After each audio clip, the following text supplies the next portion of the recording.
Bam, bam, bam, bam, bam, bam. Look, Daisy. People are watching. Oh, not yet. People will be watching. Any minute now, Daisy. Cool. Right.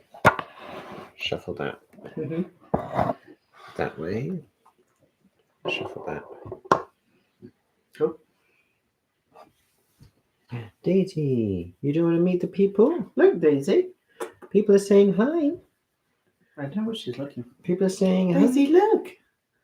Daisy, look. Anything? Oh, there we go. You want kisses? Oh my god, hey everybody, hello. Hello. Hello everybody. Sit Hi down. Holly. Hi in New York, Madeline.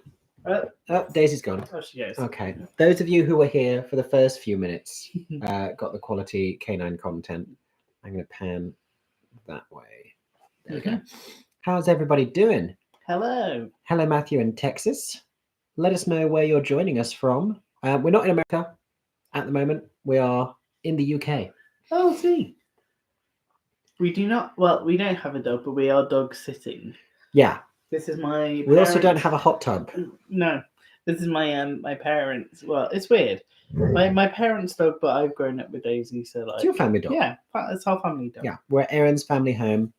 So hanging we are out, babysitting. having a long weekend. I'd say having a holiday. Still working. Oh yeah, still working, but it's like a staycation because we're dog sitting. We're not like going out planning shows or anything. It's much like... more chill than a usual work day. Hi everybody. Hello in Prague. Hello in Orlando. Hi in Toronto, in Cardiff. Wow. Loved the last 5 years review. Glad you enjoyed. Where's the dog? Can he or she come back? Daisy is just here, but she's now very excited to be playing with a tennis ball. I can show you. She will probably keep appearing, I'll be honest.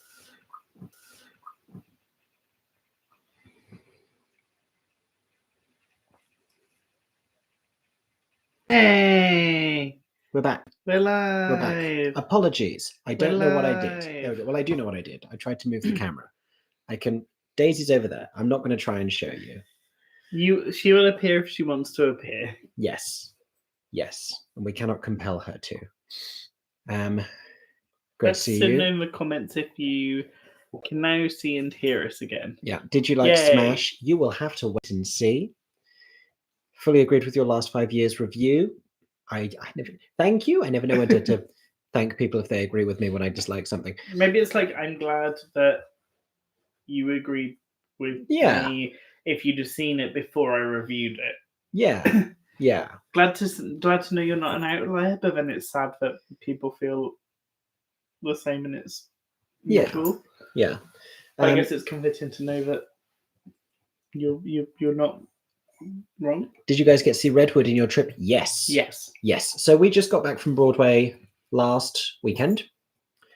We were there for about a week and a half. It's crazy how it wasn't that long ago yet. It feels now like ages ago. It does, because we went to the Oliviers and a lot has happened since. So we can discuss anything post Oliviers if anyone has thoughts. Do you have a rough idea of how long the Benjamin Button chat will last? Would love to go, but have to think about trains. That is up to them. That's why they wanted to do it earlier in the week, because those performances start earlier. So shows never last that long. It'll be less than half an hour. Yeah. I imagine. I'm assuming it'll be about 25 minutes. Post shows aren't extensive. Yeah. What were Aaron's thoughts on the last 5 years? Someone has asked. Do you know, it was my first time watching the musical live. I realised it was my third. And one of the biggest things for me was just the inconsistency of the storytelling. Sure. Which is really difficult when you're trying to follow something that isn't like so out there in different narrative. Like, because one's going forward, one's going backwards. So then they're like, okay, this colour means this person, this colour means this person. And then suddenly to throw the rules out the window halfway through means that you're just relying on the audience already pre-established knowing everything that's going to happen. And it just suddenly gets very confusing when they're both interacting with each other in the songs and you're thinking, right, but Kathy can't be in that moment right now because she's not at that point yet. A lot of people thought it was film influenced. So it became like this. Yeah. Did you see Boop? Yes. I have the Zachary Noah Pizer song still stuck in my head after Redwood. Gun to my head, I could not sing it for you. But maybe if I listen to it a second time, it'll start to, who knows. Eva is seeing Manhunt and Benjamin Button Tuesday, and then back to London Saturday for Rhinoceros. What shows did you all go see in NYC? So many. Saw Smash, saw Boop, saw Redwood, saw The Last 5 Years, saw John Proctor is the Villain, Purpose. Off-Broadway saw Conversations with Mother, We Had a World, Magic City. The Magic City. Saw Sorry Mary on Broadway. All the World's a Stage. Saw The Great Gatsby. We had a world. Yeah, I think that about covers it. We might have missed something, but that's pretty much it. Oh, Buena Vista Social Club. Buena Vista Social Club, yes. And you'll hear about all of them over the next few weeks. Are you making a video for must-see West End shows for this summer? I'm going to London for my first time this summer. Yes. I will say it's not quite the extraordinary wealth of things that were opening last summer. No, it feels quieter. Yeah. Even more especially now we know what the Old Vic's doing. Yeah, but there's a lot of like a return. And there's a lot of existing ongoing. It depends how long since you've been to the West End. There's just not as much new this summer. But if you haven't been in a year, there's a lot of stuff. It's really exciting because then there's like all the most recent. I mean, when have we had like the last couple of Olivier winning musicals still open at the same time? Very true. Very true. Yeah, you can go see Operation Mincemeat. You can go see Benjamin Button. Did you enjoy the Olivier Awards? Yes. What were your favourite performances at the Oliviers? I liked the Benjamin Button performance. I think everything tried to go kind of like company and choreography driven. Things were just a bit, it didn't feel like there were moments. There was no multi-level standing ovation for a performance. No, I could tell nobody was going to stand. I was like, okay. And like, I think some shows just did things that we've seen a lot of. Like, I think, like, for example, Why Am I So Single? 8 Dates has happened a lot. Yeah, because they did it at West End Live, and they did it at the show launch, and then it was like the first single that was put out, and so it's we've heard it a lot. I think Starlight Express. I was literally about to say, I think Starlight was probably the most memorable and poignant moment of the evening. Jeevan sang the hell out of it. Yeah. I hope Zachary Pizer can get a Tony nom. Still is such a touching song. It would be an outside chance, but then supporting actor in a musical, I don't think is that hotly contested this year. In plays and musicals, it's a real big year for women. And good for them. Who won? At the Oliviers, you mean? Well, The Curious Case of Benjamin Button won a handful of awards, including Best New Musical, Best Actor, and Best Musical Contribution. It was fairly even split among the winning plays. Oedipus won a few awards, and Giant won Best Play, Best Actor, and Best Supporting Actor. Best Supporting Actor. The Years won Best Supporting Actress and Best Director for Alina Arbo. What I thought was quite nice because then it kind of evened out with Giant, because Giant winning play, but Aline winning for director meant that both writers of both of the plays got an Olivier Award that night. True, because they were both writer-directors. That's what I thought. Yeah. Fiddler won Best Revival and Best Set Design. Starlight won Best Costume Design. Choreography went to Christopher Wheeldon for MJ. Titanic did very well. Leighton winning. Two. Yeah. Good night for Titanic. I got all my sons tickets yesterday too. Very intrigued about that. Obviously a spectacular cast. Bryan Cranston leading it. I'm waiting for the production of All My Sons that can make me forget David Suchet and Zoe Wanamaker. I don't know if it's going to happen because that was such a great production. Ignorant American question. Why do the Oliviers combine plays and musicals into the same categories? Seems weird and bizarre. That's not ignorant of you at all. That's weird and bizarre. Completely correct. It is indeed weird and bizarre. Many people wish it wasn't the case. I think it's purely because they don't want to have to give away that many Olivier Awards, and they don't think they can fit it into the program. They already don't show the whole ceremony live on TV. They only broadcast highlights via ITV later in the evening. It does, but I think it's purely so that the ceremony is not that long. But then do what the Tonys do and have a pre-ceremony. Exactly. There are fixes, but there are fixes, but it's been many years and we haven't seen changes. They've been petitioned for changes in a handful of fronts. About, I don't know if non-gendered categories have actually been petitioned, but it must have come up in conversation because the conversation is happening everywhere. They've been petitioned about recognizing composers explicitly for best original score, which they have best book of the musical refused to do. They've been petitioned about wigs, hair, and makeup. They stated, I think casting have petitioned at some point. They stated in a private email that they have been petitioned on about 7 different new categories for this year. I think there were a handful of requests, none of which happened. What was the biggest shock of this year's Olivier Awards 2025? And also so happy that Imelda won for Hello Dolly. Yes, one of the wins we didn't mention. I don't know if there were any shocks, really. The year's not getting to play shocked me, but Giant is also terrific. And that was a win for a playwriting debut from Mark Rosenblatt. I don't think there were any shocks. I think just a happy thing to know that people voted for Titanic. I think that was probably the one that everyone was like, Yeah, because you never know how a show like that is silly and campy will be received. Show, I think certainly it was a surprise for the writers, Ty, Constantine, and Marla, to win out at a prestigious London ceremony for this little off-Broadway show that could, and that's lovely. That's a lovely story. I think it set a nice vibe for a show like O'Mary. Yes, which is set to come to London. If you haven't heard that already, you heard it here first. Loved the Olivier's vid, and you both look smashing. Thank you. Thanks for your fabulous content always. EXO from Canada. Hello, Tara in Canada. Hello. Real Women Have Curves was a big surprise for me. We've been hearing good things. We've been hearing good things. Out of previews, good buzz. Just that it's just a very nice, heartwarming is the word. It's been referred to Waitress quite a bit by people. Feel like good, vibes. Heartwarming, and that I think is important in the current global climate. You need to come back and watch that show. Maybe we will, Millhouse. Maybe we will. Didn't see Floyd Collins. Tried to. We had one Sunday matinee slot free. But it would have been so early on that you couldn't have really spoken about it. That's the thing, is it's tricky. So we were there overlapping with press performances for a handful of shows, but not for all of them. Because for me to review officially, it sort of has to be in the right phase of its life. I scrolled too far down. Where are we? I'm back in New York January for Oedipus as predicted. I hope you enjoy at Studio 54.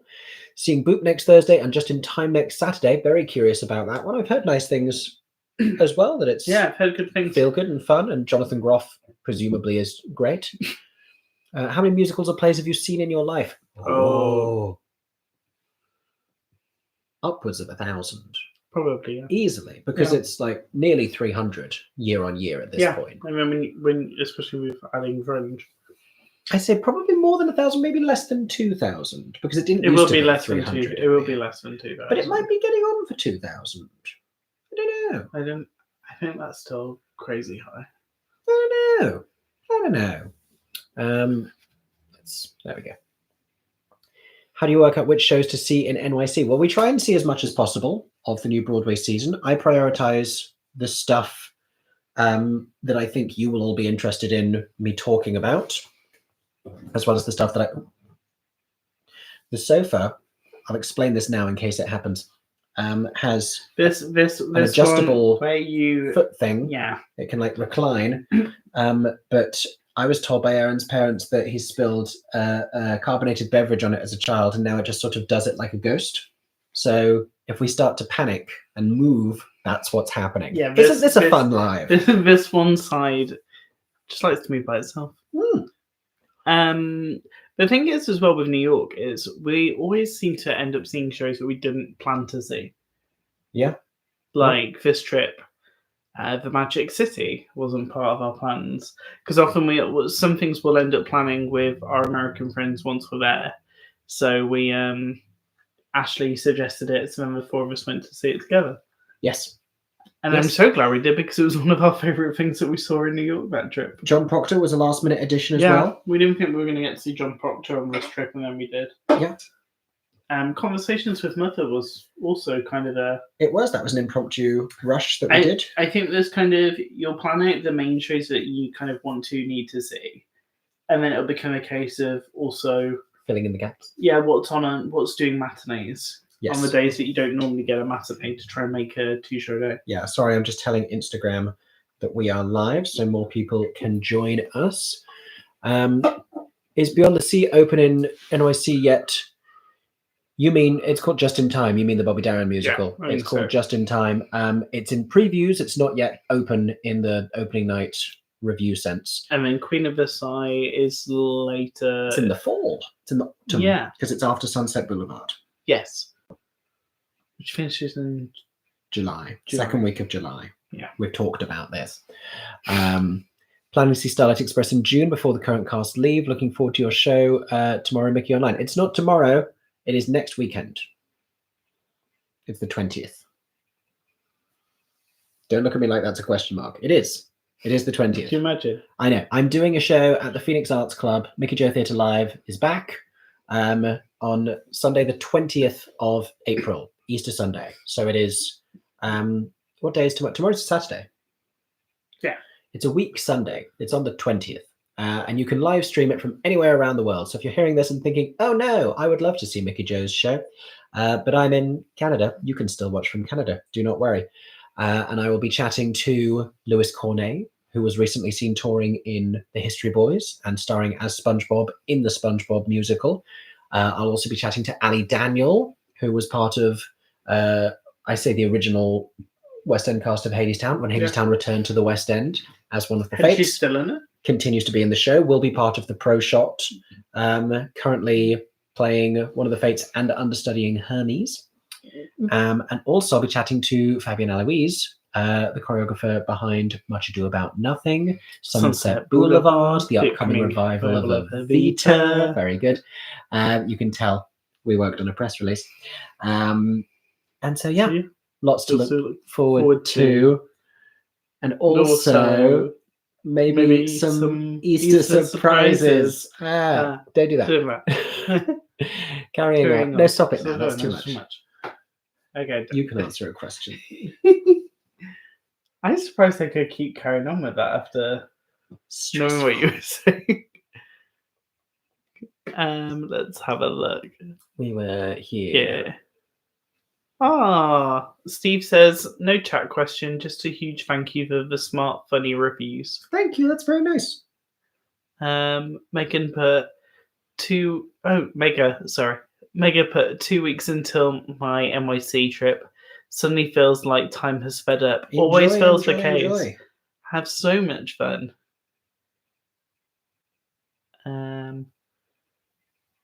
So excited for your Boop review. Can we see Pudgy? Pudgy's not with us in a minute. No, but Pudgy will be in the video. Oh yes. Oh yes. I'm so sad we didn't get John and Claire singing Moon and Sea. Oh, from Benjamin Button. I think they made a strong choice.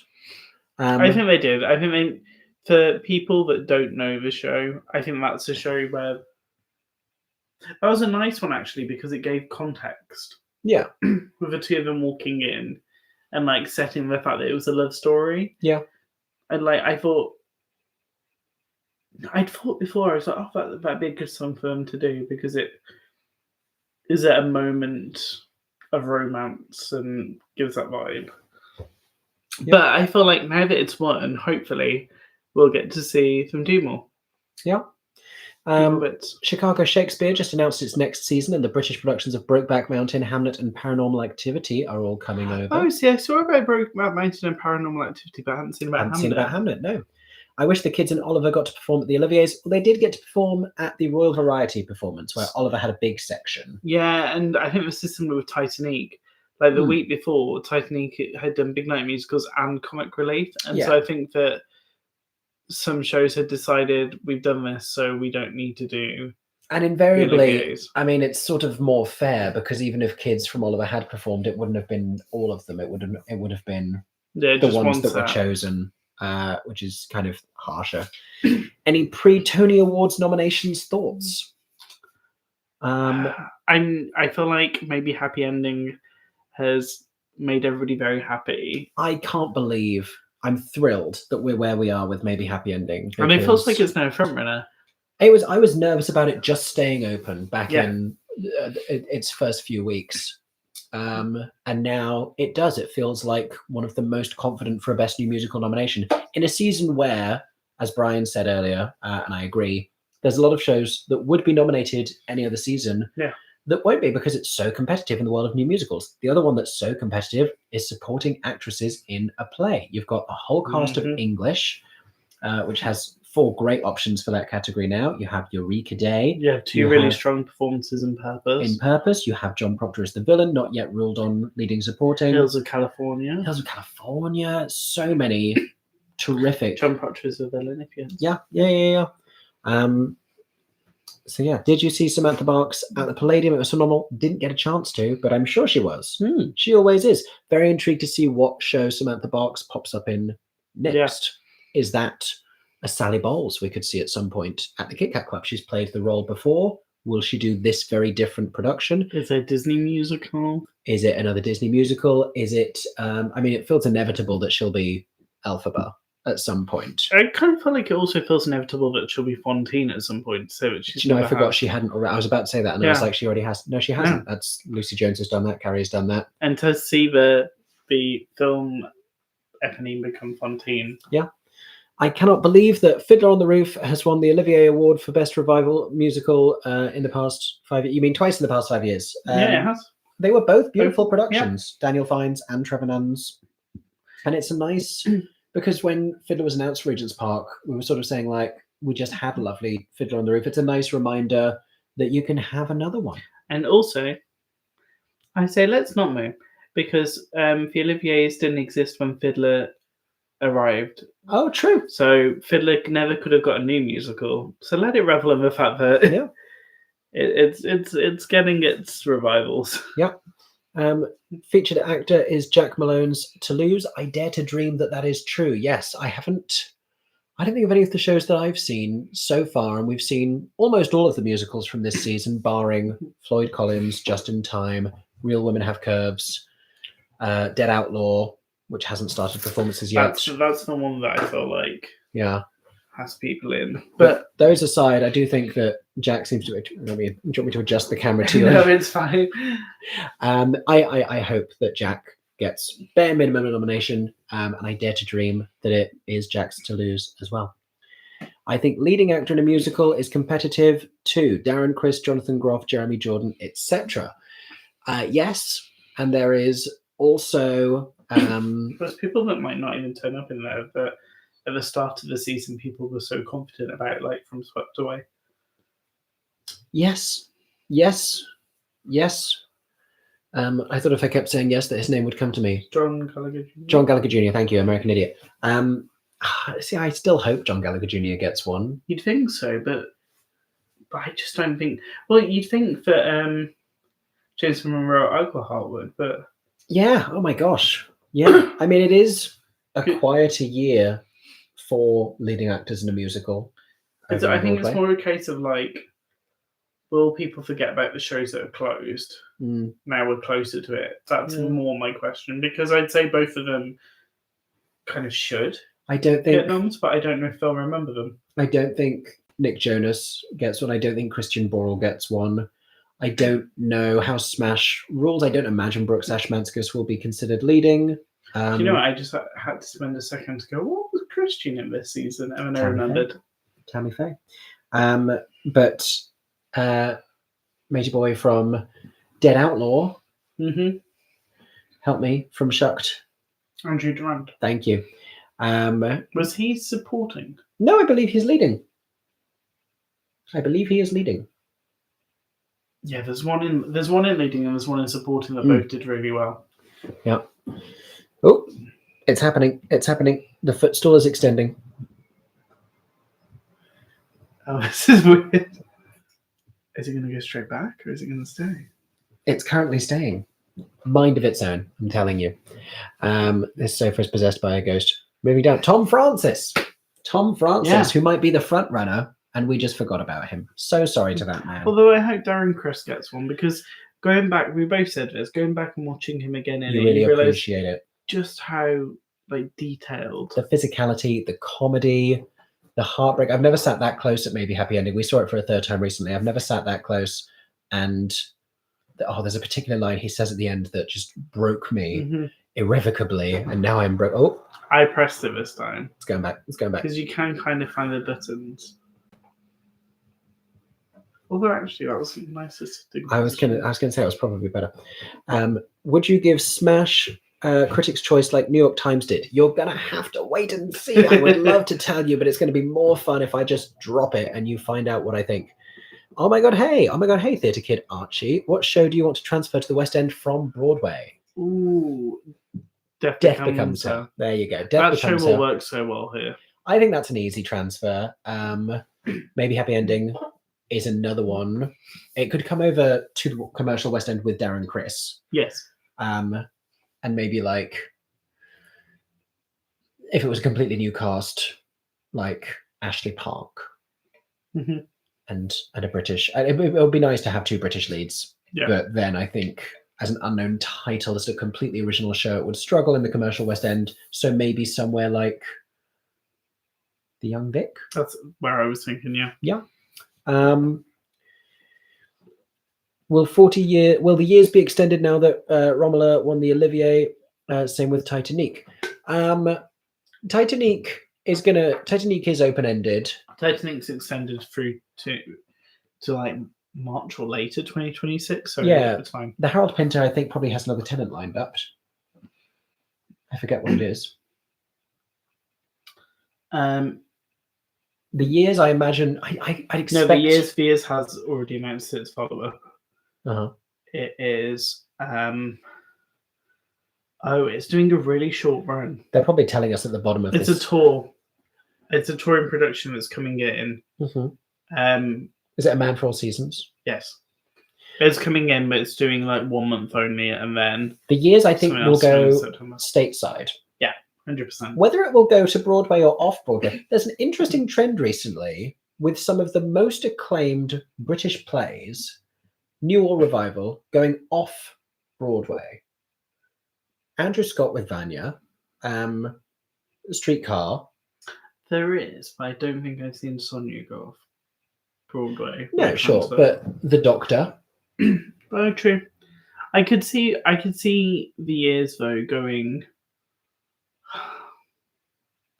I think if the years went off Broadway, they'd be clever to put it like somewhere like New York Theatre Workshop or somewhere where it's part of like a season. I hope it does Broadway. I think it ought to.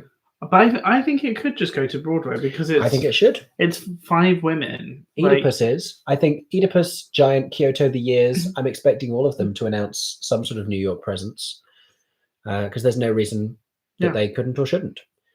The best joke was between Corbin Bleu and Samantha Barks. It didn't go over well in the room. They did not like the British Tonys gag. That did not go down well at all. The best one in the room live was between Jane Krakowski and Jessie Tyler Ferguson. Yeah, that was the best moment. That "Here We Are" name drop was the laugh that kept on giving.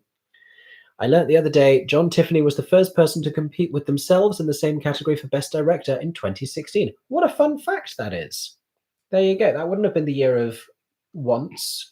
That was probably Cursed Child and something else. I imagine if this is about the Oliviers, it was probably Cursed Child. That was John Tiffany, Cursed Child. Yeah. We can fact check it later. But when was Once? Once was... Oh, you think they were both? I think it was Once. Oh. I was going to say it wasn't Once on Broadway. No, Once was earlier here. Once was like 14, 15, because Cursed Child was the Albert Hall and Once was the Opera House.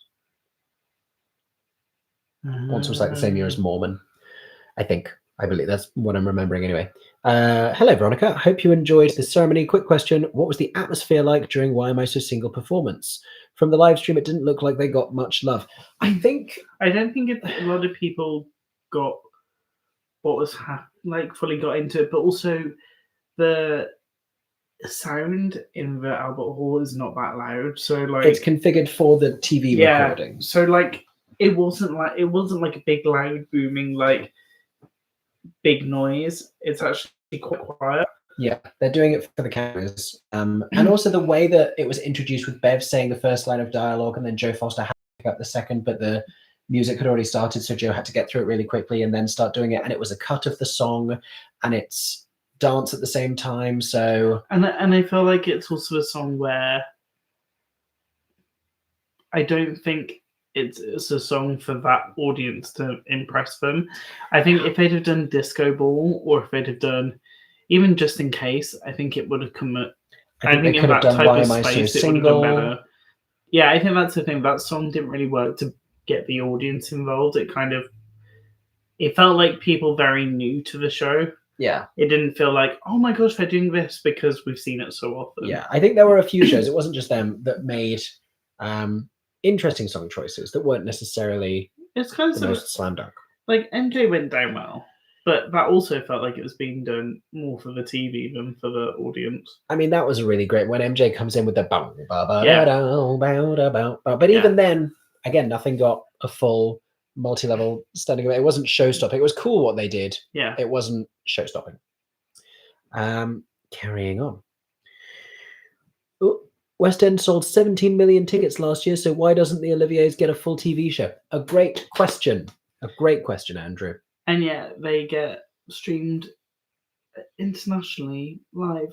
Yeah, even the Oscars, the Academy Awards, get live coverage, even with it falling at a weird time in the UK. Like ITV work hard between all the ad breaks, so you get actually more. Yep, they invest in that far more than in the Oliviers here in their own country. Miles Frost and Jamie Moscato wanted to walk out one set. I don't know that that's true. I don't believe that. I still can't believe that Robert Icke didn't even. Oh, we've lost it. Scrolling back to you. Hold fire. Stay on the line, caller. Any day now. Somewhere around there. I still can't believe Robert Icke didn't even get nominated for director for his Hamlet. You'll have to remind me when that was. Do you think that Titanic will transfer to Broadway after its June closure? I don't think so. Aaron dares to dream. I think it would be. I don't know why you'd close it off Broadway to move it to. That seems like such a rogue choice. I don't think that's why it's closing off Broadway. The thing, anyhow, with Titanic is now that they've got the Chicago run and they've gone to all the different countries, and now they've got the Olivier. Like that show will get so much licensing money. And how many simultaneous productions are there? Because I don't know if the Canada one is still ongoing, but it's been in Canada, Australia, London, Chicago, New York. It's about to open in Paris. Yep. 6. They're doing like it's so much bigger than they ever thought it would be. The fact that it's not been on Broadway, I don't think detracts from its global success. I think if they did, it would be it would be Marla coming back into it just to do a final. But I don't know why you'd close it off Broadway to do that. Not everything has to go to Broadway. Not everything has to be at the Tonys to be deemed successful. Some things can be off Broadway, stay off Broadway, and that's fine. Where did we get to? I'm very excited to hear your review on John Proctor as the villain. I'm still thinking about it. You and me both. I heard outstanding word of mouth for Death Becomes Her, Smash, and Boop. Okay. I'm seeing Smash tonight. Enjoy, Madeline. Enjoy. I remember seeing you a few more people in line in front of me vlogging when I went to get my photo taken with the Olivier Awards background. Yes, that's a fun little thing you get to do at the Oliviers. Hope you enjoyed your time there. You planning to see The Great Gatsby when it opens? Yes, we will be there during the opening week, which is to say the week leading up to opening night. So before the end of this month, that'll be our 4th time seeing The Great Gatsby. 4 times seeing this show. Prima Facie with Jodie Comer, 4th row in Liverpool. Enjoy. That'll be special, especially in Liverpool, her hometown. I believe she's Liverpudlian, right? Yeah.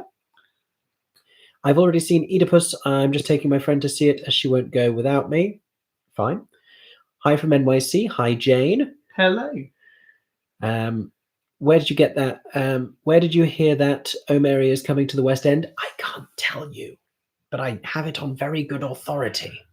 But I'm not allowed to tell you because I also don't remember. Oh, did she tell me or did she tell? No, she told me. No, it's true, but I can't tell you. Not long till Heather's opens in NYC. Yes, I think we'll be getting a casting announcement very soon. And I think it might be some exciting news. So yeah, that's all I'm going to say. Think Jimmy Awards. There we go. Oh, I said more. I said more. My bugbear in all awards that are televised is the and other awards earlier section. I know, especially with Best Supporting Actor and Actress in a Musical. Yeah, and not to think too commercially about it because I don't want anyone to get relegated to that section. But even if they do, why would you put like Leighton Williams has to be one of the biggest draws for a British TV audience. Me calling my parents the next day talking about it, that's one of the few names that they're going to know as non-theatre people.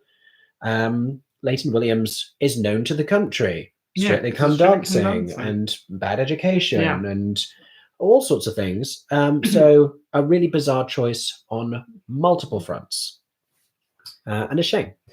And two of the best speeches, actually, and two of the best outfits, and two of the best performances. Lovely. One musical theatre plotline you'd change. Marius ends up with Eponine for me. See, I think Marius ends up with Enjolras, but that's no Enjolras and Grantaire. Yeah, that's the ship. He helps him. One of them helps the other get over their drinking problem. The other one helps the other get over their substantial gunshot wounds. What about you? One musical plotline you'd change. I'm trying to think of it. Not saying any musical where I'm like, for the better, this should change. Who can say if it would change for the better? I do believe I'd have been changed for the better. I would change. Oh. Can I say the one that you used to feel icky about? Oh, I still find that icky. Waitress, I think there's something to be said about how Act 2 goes. I think Waitress would still work just as well if he wasn't also married. That's the. Do you know what? It's that. Yeah. It's not to do with her. It's not to do with Jenna and what happens with her and Earl and her getting and her like finding freedom and everything. It's the fact that knowing Dr. Pommet is married, knowing that he's doing it regardless, but he's happy in said relationship and doing it. And then when his wife is there and she meets Jenna, and then it's just icky. I don't like how that when he comes in and sees her, it just all gives me an ick, which is fine if it's meant to give me an ick. Fine. It's just, I think because it's just like, oh, and that's how it goes. I think it's for a movie, it's like they're real people and it's complicated, but there's so much they do in the musical to like, especially with him, he's quirky and charming and funny, and that's my thing that gets me. That's my thing that gets me. In a film, fine, because it's like that happens in a scene and then it goes and then your focus goes like elsewhere. Real people are complicated. But when people are bowing as well at the end, so you're going to see them again, they're going to be happy, like, yay. It's like, no, sir, no. If you've been making us laugh and everything and you've got a wife that you're then very happily name drop, but then you're like, oh, Jenna, come and kiss me. I know that you're in a complicated situation where you're having a really bad situation, so I'm going to take advantage of this moment. Oh. Yeah. As a follower of the Broadway Reddit, I'm shocked that Jesse Green gave Smash a critics pick in the New York Times. There's a couple of critics picks recently that have flabbergasted me.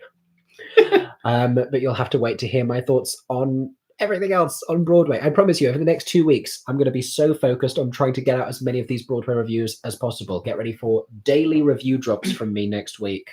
Talking Smash, talking Boop, talking Redwood, talking John Proctor, talking Smash, talking Purpose, talking Buena Vista Social Club, talking everything I saw off Broadway. Yeah, lots to come, lots to follow. Make sure you have those notifications turned on, everybody. Mm-hmm.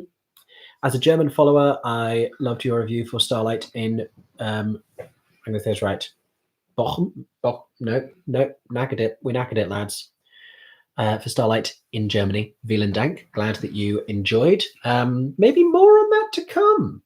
Maybe more chatter about Starlight in Germany. I'm still going to do the video comparing the two, but I want to go back to London Starlight because I haven't seen it in about a year. So I want to go back refresh and your memory. really compare, contrast, and take some notes. Like a train spotter. Are you planning on seeing... We're moving. Are you planning on seeing Here We Are when it transfers to the West End? Yes.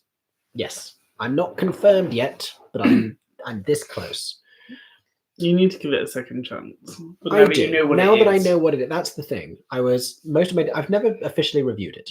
Most of my disappointment with Here We Are off Broadway was the expectation it was going to be another Sondheim musical masterpiece. And now that I have a better sense of what the thing is, it won't disappoint me this time, and I can review it on its own terms. Yeah. And which Jane is important. Krakowski. And Jane Krakowski, correct. Overshadowing, like, she's such a goddess that overshadowing a legitimately really, like, Richard Fleischman back on stage. Martha Plimpton. And Martha Plimpton and Jessie Tyler Ferguson and Harry Humphrey. Yeah, very exciting people. Scrolling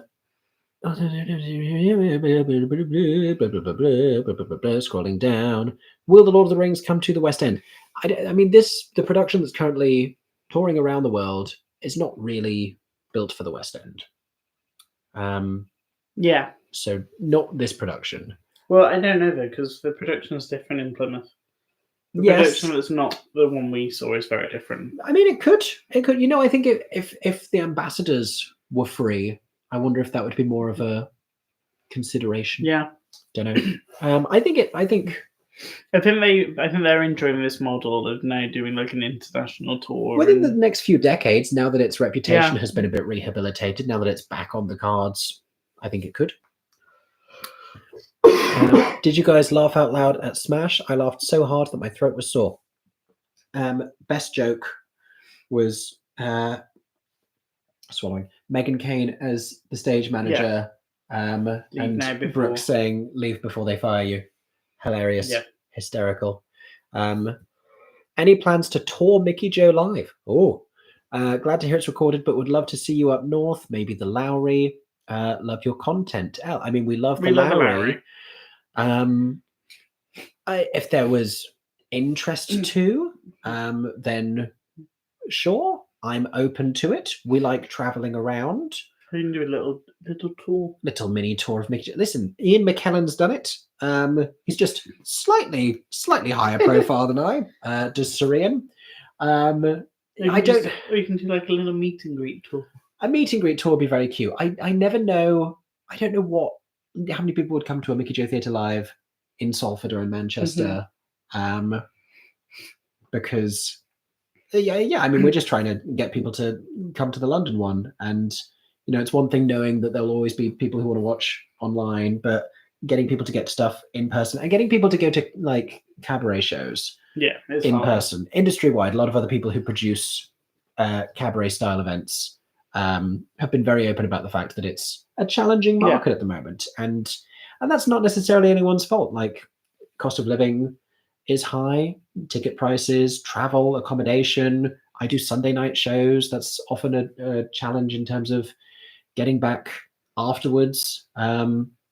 So yeah, these are all realities of the thing, but it's as good a time as any to remind you that I will be live at the Phoenix Arts Club a week Sunday, the 20th of April, with 3 very exciting guests, many songs, musical theatre trivia quiz, much chat, Easter surprises, and you can come along in person, very affordable tickets, or you can live stream from anywhere around the world. And there's a link to all of those options in the description of this very video and all my recent videos and my Instagram. Carrying on. How long is Benjamin Button running for? Aaron. Oh, so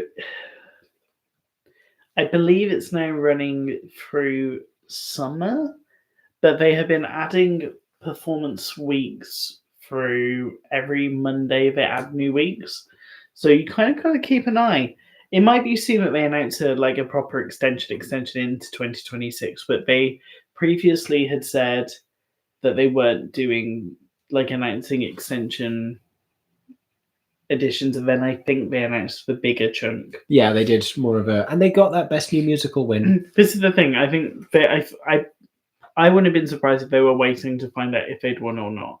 I would have, yeah. And now that they know they've won, they can see the impact that that's had, and then be able to go, we think we can now run this long. Yeah. What else are Benjamin Button doing, Aaron? So Benjamin Button are doing, well, they have an outdoor bar. That's So now not you can go to the Pickle Crab that's not outside, what I was and you trying to can set get up. pastries and merch outside and have a beer in a pub like the Cornish Vibes. But then coming up, the Olivier Award-winning writers of The Curious Case of Benjamin Button, Jethro Compton and Darren Clark, are going to be doing a post-show Q&A chatting. after the performance on the 21st? Monday, the 21st of April. Yeah. And Mickey Jo is hosting it. I am hosting, yes. I'm going to be appearing after the show at the Ambassadors Theatre on Monday, the 21st of April, after The Curious Case of Benjamin Button. And I'm going to be chatting to the now Olivier Award-winning writers. It's very exciting. I'm very excited. It's the same stage where I did my last West End post-show Q&A, the only other one that I've done, actually in the West End proper. So that's really exciting. Yeah. I'm excited. I've met them before. They're both lovely chaps. They are. And I'm looking forward to it. And we already know questions that we want to ask them. Yeah, like when's the cast recording coming? And how the 40 different versions that happen. Oh yeah. But we'll talk about that at the post-show Q&A. Yeah. If you want to come along for that, get tickets to see the show specifically on Monday, the 21st of April. We will also be there in the audience. Mm-hmm. So if you see us there, come and say hello, take a picture. We can chat about what a lovely show it is. And also, if you want to ask any questions, message me, let me know. Go and comment on their Instagram post about it. That's also a collab post with me. And if you want to hear the answers, then as far as I know, you've got to make sure that you're there in person. I don't believe there's any plans to record or live stream we just know that Q&A because it's a special treat for the audience on that night. Hello, boys, says Charles. So pleased that you have taken such a great interest in our beloved Broadway community. We've always had a great interest but now in I think Broadway. Having been there and understanding it more and feel that like we can talk about it more from a place of understanding. And there's producers we know, and there's press our reps friends that we know, being there and there's now critics as well. we know, and there's marketing people that we know. Yeah. So it now feels like we're part of the extended community, which is really nice. It is nice. It is. Will Natasha Pierre go to the West End? Never say never, because things pop up from the Donmar years down the line. City of Angels. I mean, somebody said, and I can't find it on somewhere. Somebody said that the cast had posted, a couple of cast members had posted saying "see you next year," and I don't know if that's referring to the Oliviers or referring to the show. Who knows? I think if they wanted this cast, it wouldn't be this year. No. If they wanted the same cast to be in the show, it would not be this year. Yeah. And there's not really much space this year, so it would be in the future. Yeah. Just got here, so sorry if you already have, but could you chat about John Proctor is the villain? I'm going to do a full review, so I don't want to say too much before I do that. But it is a must-watch. It is a must-watch. What I will say is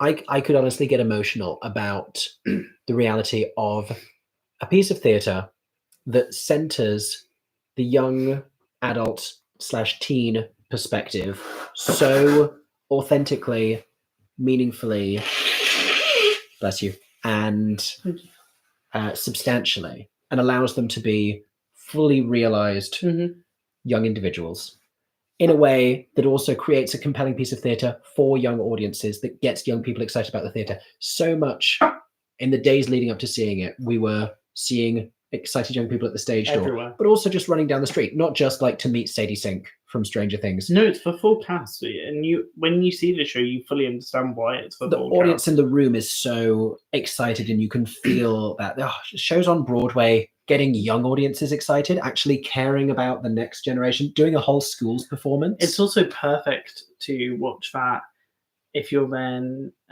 studying with Crucible. Oh, like yeah. it's perfect for like it's a supporting text Yeah.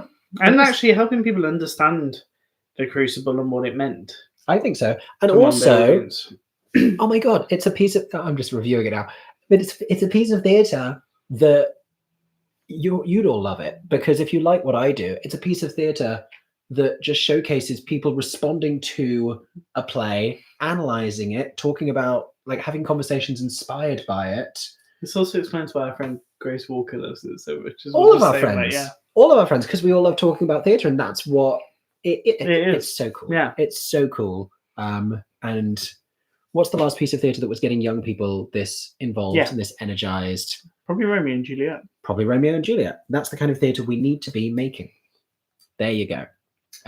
Question: Tell me what you think about me. Get my down and I get my ring. Sorry. Charles asks, question though, have you looked at the listings for all of the listed upcoming Broadway shows coming in 2026? I've noticed it's quite heavy in film to stage adaptations. Any thoughts? It's I feel sort like of, every year it kind of is. yeah. We're seeing that on both sides of the Atlantic. Yeah. So the thing over here as well. Because I guess Queen of Versailles has its roots. Yeah. Lost Boys. Lost Boys, yeah. But a handful right now. I mean, Real Women Have Curves. Death Becomes Her. More, if we think about it. Obviously, the likes of Sunset Boulevard. But there's a lot of celebrated shows that have always been based on films. Yeah. Sometimes Little Night Music. All the Disney shows. Based on a film. Everything Disney, obviously. I mean, many Dirty Rotten Scoundrels, Legally Blonde, An American in Paris, Color Purple, Hairspray, The Producers, like Legally some Blonde. very celebrated, others more memorably based on films. But yeah, truly original shows. And even then, you go back earlier and they're just based on plays, or they're based on operas. Or books. Or books. Well, most things on books. Yeah. Did you guys get the new Huaboon merch? Aaron got the t-shirt. You got the t-shirt. It's so nice. We couldn't get the plant, the actual plant, because we're not allowed to bring it to the UK from the US without an official complicated So when you certificate. that's come to the UK, it'll want to just randomly appear in the UK. Yeah. Love that you watch shows as a couple. Has there been a show that you had completely different reactions to? One of you loves it and one of you hates. What was the discussion leaving the theatre? There's very few, but there are a couple. There are a couple. We're so often aligned on things. And you hate is it when helpful. we're not. It's annoying when we're not. Yeah, you don't like it when it's not. I try and win you over. Yeah, you try so hard to make me agree with it, and then when I don't, you get I'm so like, but didn't you stroppy. think this? You get so stroppy about it. You're like, but you're not listening. You don't understand. I'm like, You're not thinking about it. no, You're not thinking and I'm about like, no, I Makes me just sound very toxic. no. It's just we both have really strong opinions about theatre. Do you know the one I'm going to say that we feel differently about? Possibly not straight away. I think it comes from a place of, but then I think our nostalgic ones, okay. I think there's a show you're nostalgic about that I don't really rate, and there's a show I'm nostalgic about that you don't really rate. Okay. But we'll both go and see them repeatedly without complaint. Go ahead. Mine involves cats, and yours involves bigger cats. Oh, The Lion King. Yeah. Yeah. You like The Lion King a lot. I like more The than Lion do. King a lot. I like Phantom more than you do. Yes. But I probably feel more nostalgically than you do about cats. You loved the Jellicle Ball. No, I've never had an issue with cats. It's fine. But you're not as intense about cats as I am.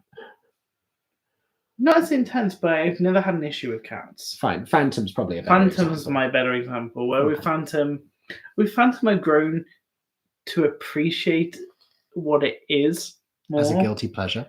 No. Okay. But I understand it as camp and as comedy, which I think the first time I watched it, I sat and all that part of it, and I was like, oh no.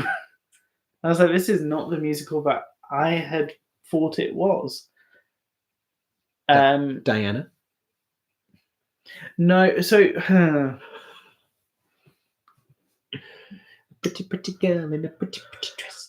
there are lyrics in that make me Do you know what? I can get the like the cool like loving it part, and then there's certain lyrics where I'm like, absolutely not, I can't. That lives in full. I have a The very Scorpio, nurtured. that Scorpio lyric is the reason why I can Serves me never right like for it. marrying a Scorpio. If I'm that not here to lyric, say it's great. that lyric is the reason, is the thing that just will never let me win fully over it with. I'm not here to give it a Pulitzer Prize. Listen, but I have such a well-nurtured space in my heart for guilty pleasures. It's the fact it's happening in Chicago, which is interesting in a black box. Yeah, it is. Surprise, I'm going to win all the Tonys, and I hope that you do. Can't wait to see your review on Smash. For me, it is the worst show on Broadway since Bad Cinderella. I don't even think it's the worst show I saw on Broadway last week. No. But was No. surprised about the reviews. Critics seemed not too harsh than I thought they would. I think context is important, and you've got to look at what it's opening alongside. I'm just going to fill Daisy's water bottle. You go ahead. You go right ahead. Daisy is being a very good girl and sitting on a chair over there. I never saw Sunset Boulevard with Nicole Scherzinger, but I see that Diego Andres Rodriguez is playing Che opposite Rachel Zegler. I am so excited for Diego, everybody. I know I haven't made a full video about it. It's because I'm waiting for them to announce the full cast. I don't know if they're going to keep drip feeding, like if we're going to get a Perron next. But once they do, I will do another video with my updated thoughts about the Evita cast, because Diego, he's very young, but so is Rachel. I think he's a great Che opposite her. And he's so talented. We saw him play Joe in Sunset Boulevard. So he's currently playing Artie on Broadway, but he's also one of the two performers who cover Joe Gillis in the Broadway transfer of Jamie Lloyd's Sunset Boulevard. He's so talented, so brilliantly intense, great voice. And we saw him last week do a walk out. We also saw him doing the walk on the street. Yeah. So really excited for that. And I love, yes, please. I love that Jamie Lloyd as a director and a producer is now working internationally regularly enough to be able to bring performers from either side, because I guess the three British Sunset leads got to go over to Broadway, and it's cool for New York-based actors to have the same London opportunity. They won't get paid as much, although maybe they will. Maybe he pays them with parity on either side of the Atlantic. I don't know. I want Dead Outlaw to win Best Musical. I want to see it. I would like to see it. Looking forward to the Death Becomes Her album next week. Yes. What's the album you're most looking forward to or you'd most like to see? What haven't we had already? I mean, Benjamin Button here in the UK is an album that we need. Death Becomes Her. Yeah, that's what this is on the back of, because it's coming out next week. We've had maybe Happy Ending now. I need to learn more about Dead Outlaw. So that's... Yeah. Buena Vista will sound really nice, recorded. That's going to be a great album. Ooh. Do you know what? I'd love the Magic City. Yeah, I was just going to say Road, but the Magic City. Or All the World's a Stage. I hope that gets recording. I hope All the World's a Stage gets recording, because then I feel like loads of places will put it on. Saturday night in a small auditorium. I really enjoyed that. Probably not going to see Midnight Cowboy. Never really grabbed me from the beginning. And only so much time in the month, sadly. And lots of other personal things that we have to do this month, which sounds dramatic. It's not. I just realised we never got a full Cafe and Stella cast recording. I know. I don't think we ever will. Ooh, sad. Because the reason why we don't have all of them, I think, is partly because they didn't want to give away the twist. Yeah. Daniel asks, how do you always get the best valued tickets? More often than not, the answer is go to the box office. I'd say pay attention when Todaytix is doing a good sale. We're talking about New York or here? Well, that's a good question. In New York, I think it's go to the box office. Certainly avoid the places that have hefty fees on top. Pay attention to, go to bwayrush.com and it will give you a great overview of all of the different affordable ticket programs. That includes Rush, Student Rush, Lottery, Standing Room, under 30, under 35. I will say tickets. the standing room options on Broadway, because we saw where standing was for a couple of shows. Yeah. And for maybe Happy Ending, which is a one act, I bet the views you'll get there better than are the better balcony. than the balcony seats. Yeah, I dare And say. it's a one-act show, so it's not that bad to. It's not that bad a one to stand through. Yeah. Comparatively to other shows. Yeah. In the West End, your best is when Today Ticks do like the London Theatre sale or the New Year sale, or they do the special 24-hour deals for random shows or anything on there. Also look at TKTS. TKTS is quite good on the day to get discounts on seats. Very true. That's the good alternative if you're not doing a rush or rush is sold out. If you don't get the rush at 10 o'clock in the UK, check again at 12 or 11 because extra tickets can be added. That's all on the day, but it kind of covers everything. Today Ticks in the UK is one of the best places to go to for cheaper tickets, in all honesty. So exciting for the Two Strangers casting announcement. Yes, I love that Sam's going to be doing it over there as well. And I do think there's something special for that show, having a British actor playing the British character alongside an American actor playing the American character. As much as I will miss Dujonna Gift in that role. David Thaxton for supporting Stan here. I forgot my boy, David Thaxton. I mean, I think David's performance has always been very underappreciated. I think he is marvelous in Sunset Boulevard. But I feel like the buzz once again is with Tom and Nicole, really. But I'm glad David is getting to have the Broadway experience. Lead/supporting action in the musical is so tough. It is. Thrilled we'll be seeing Diego in the West End. Loved him as Joe Gillis and Artie. He was terrific. He's so young as well. He was still graduating while he was cast in Sunset, while he was performing in Sunset. And now he's not even finished. I mean, I guess he's the Grace Hodgett Young of Broadway because she had just graduated, did Sunset, did Hadestown, left that to then come back and do Sunset, and he's not finishing the Sunset one on Broadway because he's coming over to star in Evita. Yeah. At the Tonys, Christian is considered featured. Who are we talking about? Christian Ball. Oh, interesting. Oh, okay. Was he not above the title? I think they may have. Did they do a ruling? I don't know. Because they were both above the title. Yeah. Who do you favour for Best Actress in a Musical Revival? Best Actress in a Musical for Tony Awards? It's such a strong year because you've got Nicole, you've got Audrey, you've got Jasmine, Amy Rogers in Boop, you've got Robin Herder, you've got Megan Hilty and Jen Simard. You've got Katie Braben should be part of the conversation. I don't know because of what happened with Tammy Faye's early closure if she will be. You've got Tasha Hodgson. You've got Tash Hodgson from You've got Helen J. Mincemeat. Helen, yeah, it's a very difficult year. I'm not prepared to call it yet. And Real Women Have Curves has been a surprise one. And for leading, I'm gathering both Bernadette and Leia are both eligible as well. Yeah. I can't decide who has the best t-shirt on. I like to wear this one as often as I can, but I did a podcast interview today that you won't see for a really long time. And this is just a good reminder because I do so many different things, like with the Benjamin Button Q&A, like with my live show coming up on the 20th, like with my reviews here. Am I a critic? Am I a host? What am I? I like to say that I am a professional audience member. I see theatre professionally. And so this is, when they sold this at the Mind Mangler, and so I was like, I've got to have it. Got to have it. What else do we have here? I heard Gray Hansen was awesome in Elf. Perfectly cast. Perfectly cast. Oh my gosh, is that this season? Yeah, that's this season as well. I forgot about Elf. Wow. It'd be a revival. Yeah. Oh, kind words here. Love your videos. They what introduced me to theatre after seeing my first musical in 2021. I'm now lucky enough to be able to go to lots of student nights. That's so cool. Amazing. Oh, I'm so pleased. Are you aware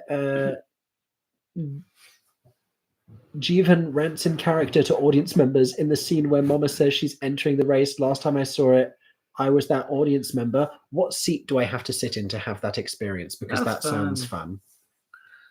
Let me just, I can set this slightly I further think back. if you're in good spots, you do get all the you get different characters. Because I've seen compartments and stuff talk to people when they're placed for the races. Starlight is something, if it were feasible to do so, that I would go back to, like some people go back to Disneyland to like meet the evil queen over and over again. Should they have like one character per show doing a post-show meet and greet at Starlight Express, taking photos in the lobby? A la the Cats. A la Cats. I'd take a photo with a train. Just saying, putting it out there. Fun fact, when I saw Kinky Boots on tour, on a press night, 2 of the angels met all the press in the press room. Oh, that's fun. Pre-show, in costume. Yeah. Yes, Romola has already left the years. Tuppence Middleton has replaced. I like that Tuppence got name-checked consistently really nice. At the Oliviers when everyone referred to, even by Romola, who presumably didn't have that much overlap with her, but probably a little bit for the replacement transition. Yeah. I would have liked to have seen Tuppence in it as well, actually. Yeah. What After film? seeing Tuppence in Motive in the Queue. Yeah. Which she should have got an Olivier for. She should have won, and she wasn't even nominated. Crazy when that happens. What film would you love to become a musical? My answer is always Miss Congeniality. Yes. But there is one that's in development that we were hoping we were going to see this summer. Oh, Pride. Pride. Sorry, I got distracted by Daisy. Aaron's playing with Daisy the dog. Gypsy is winning Best Musical Revival. I'm not prepared to call it yet. I'm not. Maybe it'll go to Elf. Maybe they'll all just get so confused and they will go completely in a different direction. I'm so far behind on questions, but I'm scrolling back because I just accidentally dropped down to the bottom. Hello, Ellie. You said hello half an hour ago, and I'm just now getting to that. We were talking about the song choices. We were. Wow. Sorry. There you go. It's the rug. You're pushing the rug. There you go. All is well in the Kingdom of Denmark. Have you seen Totoro yet? I heard they made some changes from the previous run. Any comments? Also, do you think Much Ado will transfer to Broadway? I have no idea. Yes. We'll see Totoro at some point. Yeah. My expectation is that it's going to be there for a really long time at the Right, it's extended into 2026. We've got time. I think that's going to be a real big seller, and good for them. It's a beautiful show. I'd love to go back, regardless, but excited to go back and see some changes. The Why Am I So Single performance was strangely aggressive and flat with the backing track. I would have loved a shorter version of the title song with the orchestra. I think I concur that I would have liked the title song. The backing track is actually interesting. I noticed that a lot more of this year's one. Were you surprised to see Titanic win 2 Oliviers? Pleasantly surprised. I was. Very happy. I think I was more expecting Leighton to win than for them to win. Whereas I was like, have this thing feeling like they're going to win an Olivier. You won defiantly in our Olivier sweepstakes this year. Normally it only comes down to one category, but you really pushed ahead. Victory for Aaron James. Hi in Syracuse. Hello. Oh, it's Kate. Hello, Kate. Kate! I heard Sam Tutty is going to Boston for Two Strangers Karaoke Across New York. Bummed DeJohn won't be going, but I'm excited for Christiane Pitts. I hope that show does really well there, makes it to New York, probably off Broadway, but then is so beloved that it goes on Broadway. I hope that that's the full arc of... She's just sneezing. She's okay.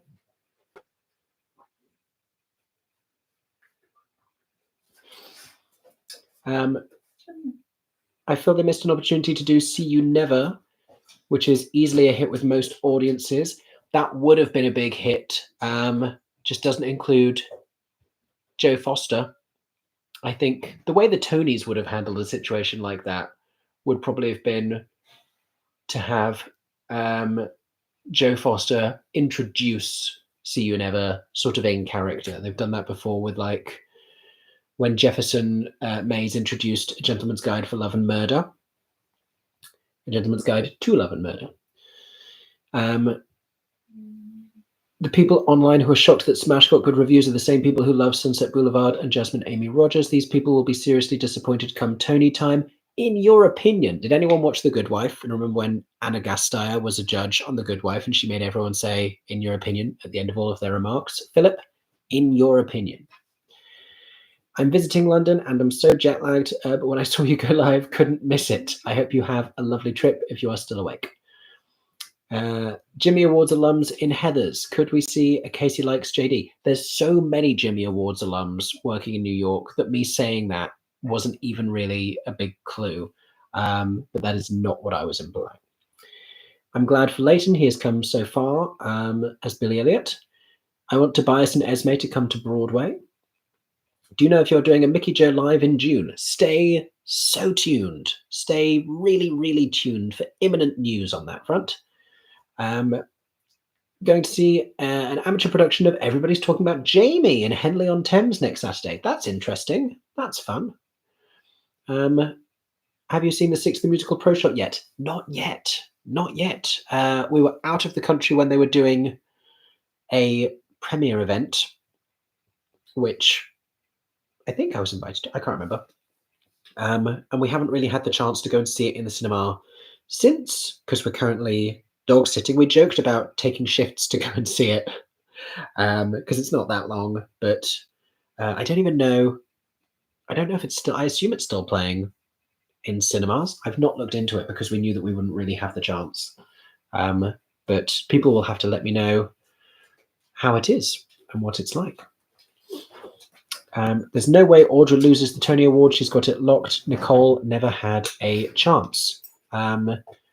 Which is sort of, that's a bit of a sad thing to say, really, because it's not really a win if it's by default.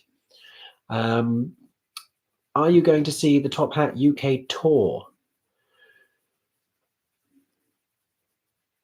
I'm waiting to see. I've heard interesting rumors about potential casting. And I think that will probably make a lot of the decision. Is Daisy okay? Yeah, I think so. Very true. Oh, okay. Have you seen Real Women Have Curves yet? Not yet. What's the next show you're seeing? What is the next show we're seeing? Next week. Tuesday. Something. When? I can't remember. We're seeing something on Tuesday, whatever it may be. Ghosts. That's the one. Oh, Kate says, no, the waitress plotline is great. It's what he's always done, and it provides a great contrast to the abusive husband, both flawed in different ways. I just don't think it's clear enough for some people, but also for some performances, people cheer so excitedly when things happen, but I think sometimes they don't, like, I get it if you're thinking from a perspective of Jenna, but sometimes it gets too... I also think he's sometimes portrayed as a bit of a cartoon. Yeah. And I think if he were allowed to be a little bit more of a real person, tonally within the context of his material, a little bit more of a fully three-dimensional and realized character, it wouldn't jar quite as much. Is it too early to put Leslie Manville in the non-existent Tony race for actress for Eda? But listen, you've won the Olivier, so I feel like that starts that conversation. Mickey Jo live at Fringe, make it happen. I would combust. I would simply combust. I have so much respect for performers who do shows at Fringe and then also do other shows on top of those shows. I like, it's, madness. I'm so glad Alexia McIntosh is back as Cleves in the new cast of the 6th UK tour. Yeah, if you've never seen Alexia McIntosh play Cleves, I must have seen her do it about 10 times in the first couple of years of that show. July. She is filling a gap in the UK tour cast. And still, I think of all the ones I've seen, still a pretty definitive Cleves. She is terrific in it. Hello from San Francisco. Hello, Broadway Broads. Hi. Lovely to hear from you. Any info about Something Rotten coming to the UK? Yes, it's been announced. Yeah, they've announced that they are planning it, and we will find out when we find out where the production is. Yep, more news to come on that front ahead of a production in 2026, I believe. Good morning from Amanda in Sydney. Good morning to you, Amanda. You'd look part of the cast with that hat. Oh, what show could that have been about? It was a long time ago. Benjamin Button? Oh yeah, I think can see that. Yeah. it's probably Benjamin Button, isn't it? Or the one scene from Mincemeat. Sail on, boys, for stormy weather. What accent is this? What accent is this? I have Soon no that idea. journey. No, he does Jack does a northern accent because Jack is from the north or from the Midlands somewhere. He told me he's from up north somewhere, and he's never had the chance to do it on stage before. That accent. I'm going to pan back down to you. Let's crouch down here.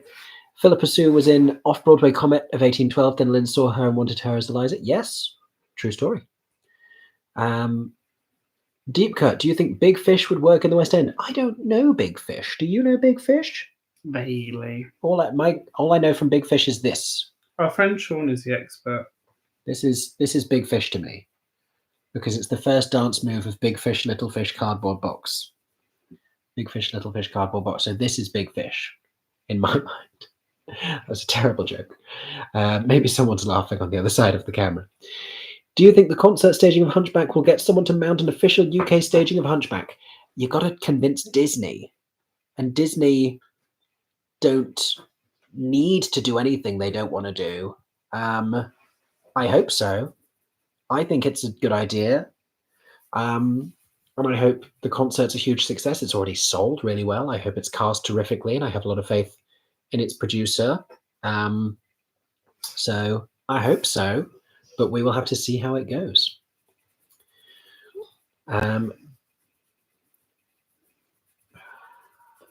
Anytime you hire Jerry Mitchell as a director and choreographer, you know it's going to be a hit. Oh, is Daisy coming to join us? Yeah. Daisy, you can share your thoughts about the current Broadway season. The Outsiders brought in a young audience and older audience. Very true. Real Women Have Curves is a movie, but both the film and musical are based on the play. Oh, it's like a Notebook situation. Fair enough. Did you know that, Daisy?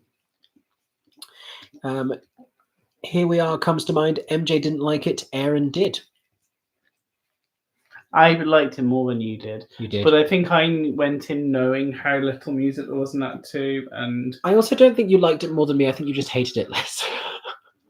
I think there was, I think it was just like I got what it was going to be and I just went with it. What? Your face just completely disappearing beneath the love from Daisy. Daisy, you are a dog. You're licking my face. It's lovely. Daisy, I'm cuddling you. Yeah, John Proctor is a must. I fully agree.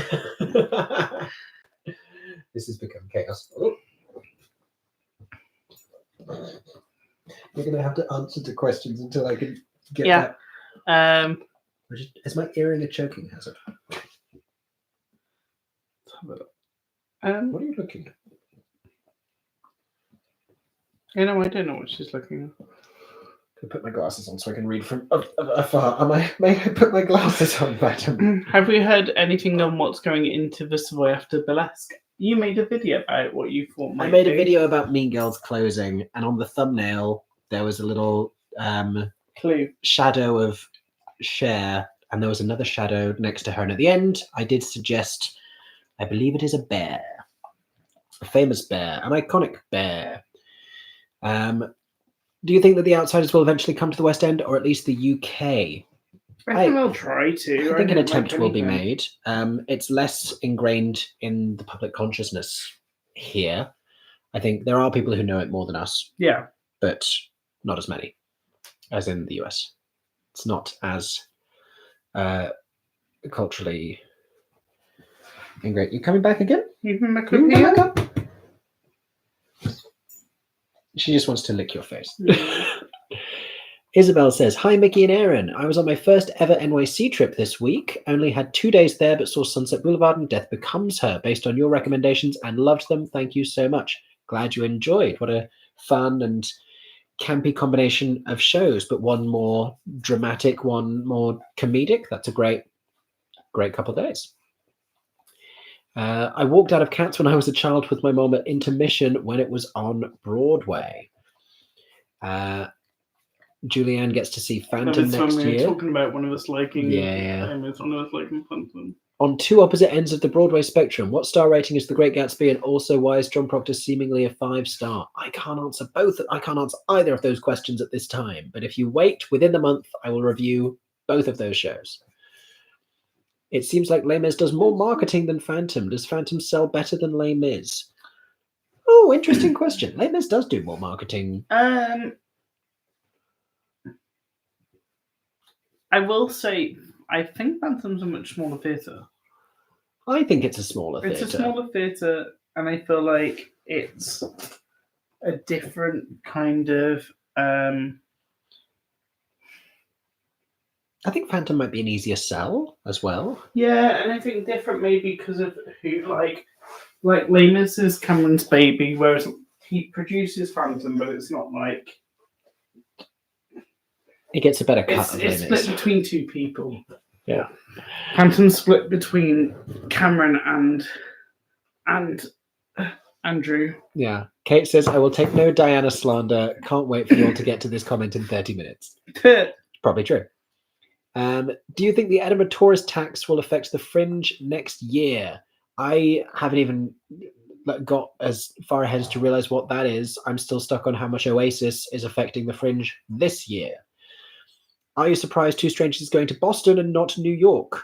No, there's a little bit of a pattern for this. Six has been a long-running Broadway hit at this point for a few years that started its life regionally in the US. That could have gone straight to New York, but it didn't. It went to Chicago first. Yeah. Didn't seem to be to its detriment. That's what 42 Billion is doing. Yeah. That's what... I think it's a good... Ride did it recently as well. I think it's just a good way of testing if something's too British. Yeah. And they don't have to find that out in New York, which would be a lot of money to find that out. Yeah. What did you think of Alfred Hitchcock Presents in Bath when you went? Will you do a follow-up/review? I will be reviewing. Do not worry. It's me. I am Perron, and I will play the mistress. Gatsby just opened, and Gypsy just announced an Audra-led cast recording. Yes. Perron, Perron, Perron. Alexandra says, my friend Andrew is in Dead Outlaw. So happy to finally see him getting his flowers. As in Andrew Durand. As in Andrew Durand, who we loved in Shocked. Maybe. Just got hit in the face by a tail. Mickey Jo, is your Lempicka review still coming? Believe it or not, yes, it is. You'd love to laugh at me about this. It is. It's in no rush, and neither am I. It's just funny because it's always one where you're like, oh, that one's happening. I'm like, Brendan, our good friend Brendan over at Wait in the Wings, talks about shows 3 years after they close on Broadway. So by that marker, I'm still doing very well. When do you think we will get the Wicked for Good trailer? There were days when I thought it was going to happen. We thought it was going to happen when we're in New York. CinemaCon, I thought I was going to have to run out of a theatre. Careful, you're going to knock us all over with the rug. The rug. You could see the chaos happening down here. I've seen Clueless and I've reviewed Clueless. I just realised our accents are different on CinemaCon. CinemaCon.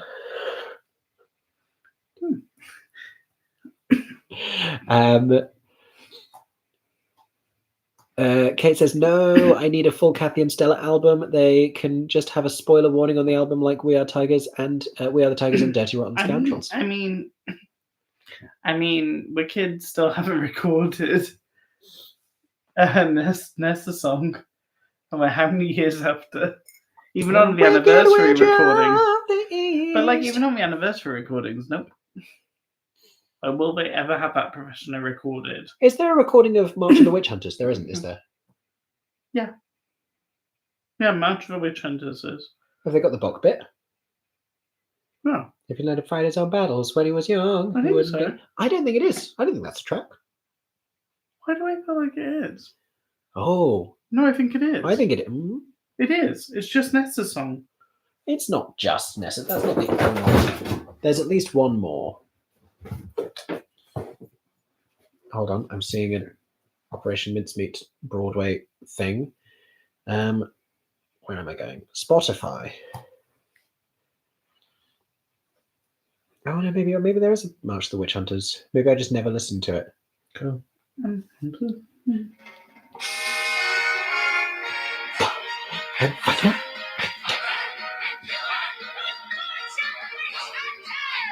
Fast forward in case you don't know.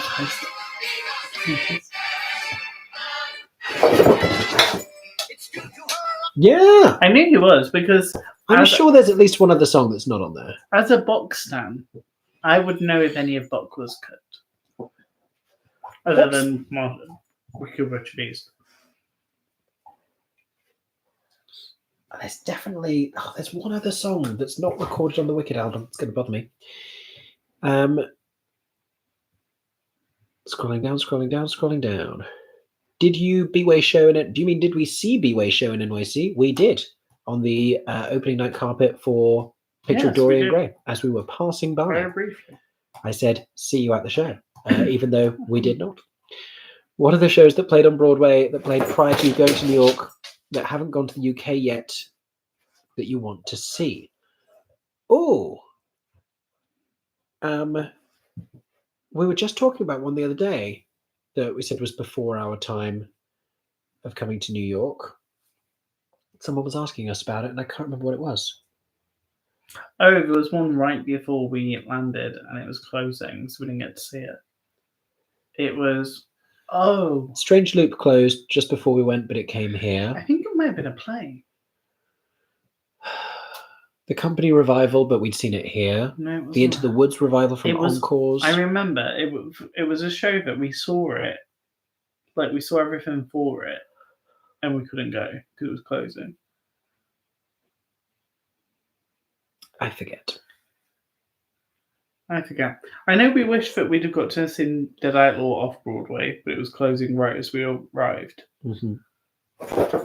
Michael, thank you for the super thanks. That's very generous of you. Thank you for the kind words also. I scrolled down again. We're getting there, though. We're getting there. Thank you so much for reviewing the new cast of Cabaret. Theatre critics rarely go back to shows after they've opened, and I really wanted to hear about Orville Peck. Crazy. The if we're being very technical, I don't call those reviews because they don't really want me to go back and keep reviewing it every 5 minutes. And so it's not a sense of going back and being like, it's still a good show, or it's not like I'm not re-reviewing the whole thing. It's just an additional detail. It's just like, I went to go and see them and here are some thoughts. It's a little supplement. It's a little companion piece to the original review. It's essentially, for all intents and purposes, I'm saying what I thought about it. So in that sense, it's a review, but we're not going to call it a review because that's not why they have me back. But It's a bigger issue in the UK where people star rate things. If people were star rating, yeah, it would be nonsense to go back and be like, well, I'm now it's a changing my 4.5 mind. star, now it's a 4.6 star, and all that jazz. Who were the biggest snubs in the acting categories, nominee wise? Oh, I did a video talking about Olivier snubs, but I was still just thinking the other day, I was surprised not to see a nomination for Shanae Holmes, I was. for Jeevan Brach, for a handful of talented people who are escaping my mind right now. Just because they're not at the forefront of my brain doesn't mean that they weren't some of my favorite performances. But yeah, and it's always the way. There will always be some. Well, you wish that Georgina Castle. Georgina, yeah. Who would you like to see host the Olivier Awards? Oh, who would be a good host of the? I mean, when he's not a nominee, I think Simon Lipkin would be a great host of the Olivier Awards, as would Oscar Conlon Murray. I'd also like to see somebody like a Johnny Bailey. Johnny Bailey would be a great host. Yeah. Johnny Bailey would be great. Cynthia, a sort of a returning hero. Rob Match. Yeah. All good options. Marisha would be a Marisha would be fun. I loved her moment. Oh, that was so much fun. That was great. Are you doing the 24-hour musical again? Maybe. Which would be your dream show, including role to do, or did you already do it? I've already played a couple of my dream roles because I got to do Valjean in Les Mis, not as a 24-hour musical, but as a youth version years ago when I was a younger person. And I've also done the last 5 years, which I just wanted a chance to sing, which was great. And I've done Leo and the Producers. That would be a fun one to do as a 24-hour musical because I think I probably can remember most of the show because it wasn't that many years ago. Stop the world! I want to get on! What would be a good one to do as 24-hour? They also did Cats last year, and that was a dream for me. They've done Joseph before, but I'd still like to be Joseph and Joseph. If I shave my beard, then I look passably. Company? I don't think they would do Company, but I would love to do Company. And I'm still 6 years too young for it. I do. Oh, I mean, I love Into the Woods. My thing about Into the Woods is there's never a role I've wanted to play in Into the Woods. You never wanted to be one of the princes? An agony prince? Yeah, but like you got all smiley though when you reached that. I like all. I think if there was a character I really wanted to be in Into the Woods, it would be the witch. True. She got the best part. Josh is seeing the US tour of Life of Pi on Sunday. Enjoy. It's a really special piece of theatre. Why is Aaron sitting on the floor? One might ask. Daisy's here. You really look like Cola Scola then. I've never thought that before. It's something about the way your hair is. A little bit, yeah. Aaron's playing with Daisy with a tennis ball. I'm keeping her entertained. Yeah. But also, even if Daisy was not here, you would end up sitting on the floor. Yeah, I think it's the angles I just get more comfortable. We have like a 4-person sofa in our flat, and it's usually the two of us, and it will end up with me on the sofa and Aaron sat on the floor. Yeah. It just happens. Will Anastasia ever come to the UK? Never say never. There's a dog reveal. Last time I tried to turn the camera to show Daisy, we lost the live stream. So I think she did come up to the sofa probably since you posted that comment. So hopefully you've seen Daisy now. Don't forget about Once Upon a Mattress. Oh my gosh, Sutton Foster, Once Upon a Mattress. I did forget about that. So how many other people did? Yeah. I think that Clueless will do better at the Watson Stage Awards than the Olivier Awards. Yeah, I forgot that when you were talking about new musicals for next year. Clueless. Yeah. Clueless just about slipped into next season. Mm. I'm pumped that Mamma Mia is coming back to Broadway at the theatre they opened at. I know, isn't it fun? I think Luann from The Real Housewives should be Tanya. Oh, that'd be hilarious. Yeah. Did you consider not going to NYC due to the current state of the USA, including it threatening to annex other countries? I think it's a factor. It's obviously depressing and devastating. Broadway is not the government. The theatre industry is not the government, and New York is not the rest of the country, as trivial as that sounds. It is something that we thought about. Us going there is not, I don't think it's tantamount to an endorsement the same way that it is when you go to other controversial parts of the world. You're also going to support people that can't really change where they are. Yeah. Supporting like fellow queer performers. It's that kind of an industry. It's a largely left-leaning industry. It's an industry that is in certain corners of itself under attack. So there's that, and I don't think ours is currently a much less controversial government, but it's not perfect, especially when it comes to the rights and privileges of marginalized and queer and trans individuals. But moving on from that little political moment that is important to acknowledge, have you met any Tony or Olivier Award winners? I've had Jack Malone as a guest on MickeyJoTheatre Live. That was our first ever Olivier winner at MickeyJoTheatre Live. Yeah. I've definitely met Tony and Olivier award-winning producers very often. And I've met a bunch of composers who have a whole host of awards and Grammys and things. Yes.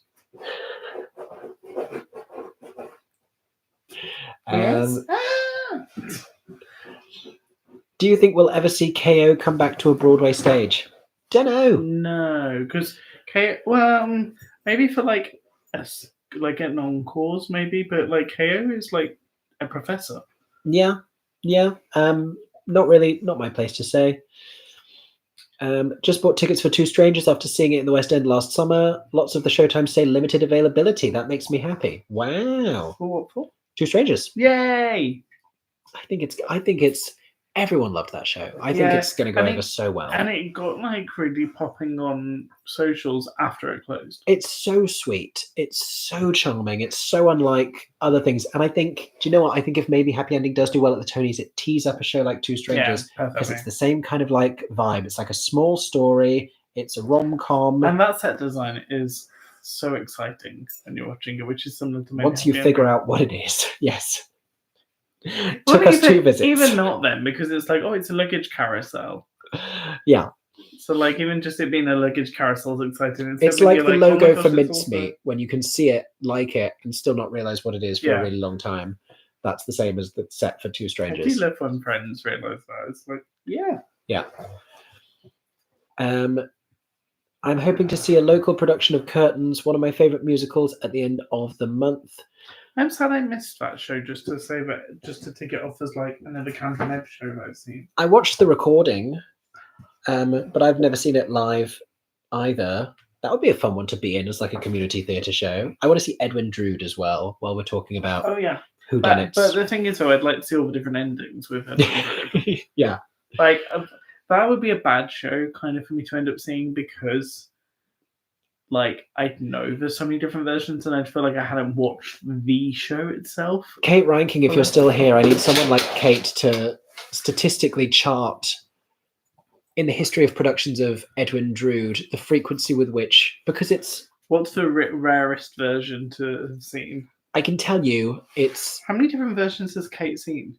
It's John Jasper more often than anything else, but it's also Rosa Budd quite often. And then I think Helena Landless and like Princess Puffer is rarer, but like there's certainly from, because I was following it when the Broadway revival was on, and I was like, who is it tonight? Who is it tonight? Who is it tonight?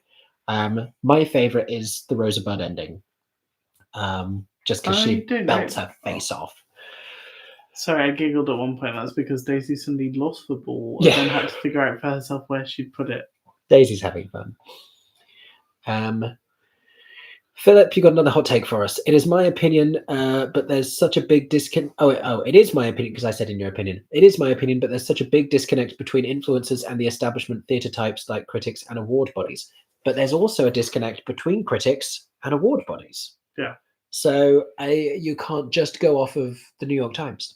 No, I'm sorry to say. And you're not saying critics, you are just going off of the New York Times, I believe. I can't wait to see Anne Julia in Norfolk, Virginia this December. I didn't even know you had a Norfolk in Virginia. There you go. It's another place that we have in common. Hottest ticket of our season. People traveling to see Moulin Rouge in Richmond. We have a Richmond as well. I saw the pro shot today, 6, and it was incredible. Natalie Paris has never sounded so good. When doesn't she? That is a consistent vocalist. I saw her do Seymour half a dozen times, probably more. And it was perfect every single time. I hope we do get to see it before it stops showing. I hope so too. They just had in more performances. They'll do encores and they'll do a DVD, and it's not going to go away. Yeah. I believe so. Some of the editing choices are cool as well. Prepare for a great choice before I Don't Need Your Love. I've heard a little bit about this. Yeah. If you're going to NYC to see a Broadway musical, please check the performance too. Most shows are dark on Broadway. Where? Do you mean Mondays? Is that what you mean? Thoughts on Redwood? I saw the second preview. Wasn't familiar with Zach. Thought he was brilliant. Stay tuned. Within the next 2 weeks, I plan to have told you my thoughts about Redwood. Do you have any recommendations of places to grab a bite to eat on a 2-show day in London? Plenty.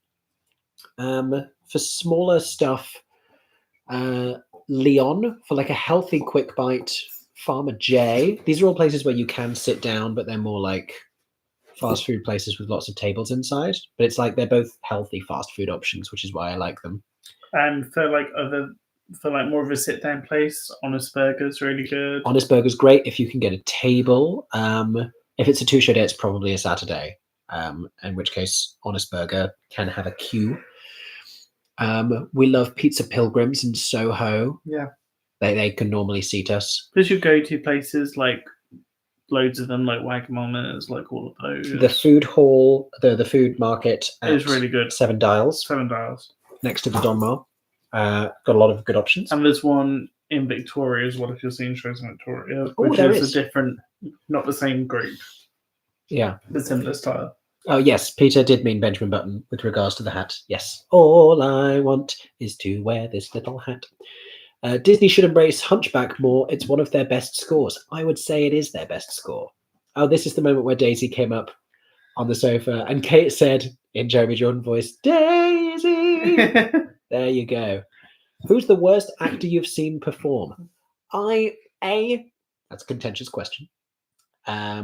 B, I have no idea. Because, as I was saying again to someone earlier, what I see are performances. And performances are not just about actors, which sounds crazy. Hear me out. Performances, I've said this before, performances are the product of an actor and a director, as well as a dialect coach and an assistant director and a fight director and an intimacy coordinator and a scene partner and a handful of other scene partners and all sorts of other people. Like there's so many factors that go into a performance. So I have most disappointing performances I've ever seen, but they are a combination of factors. They don't speak to the talent of an individual. It's a big part of it, but something to consider.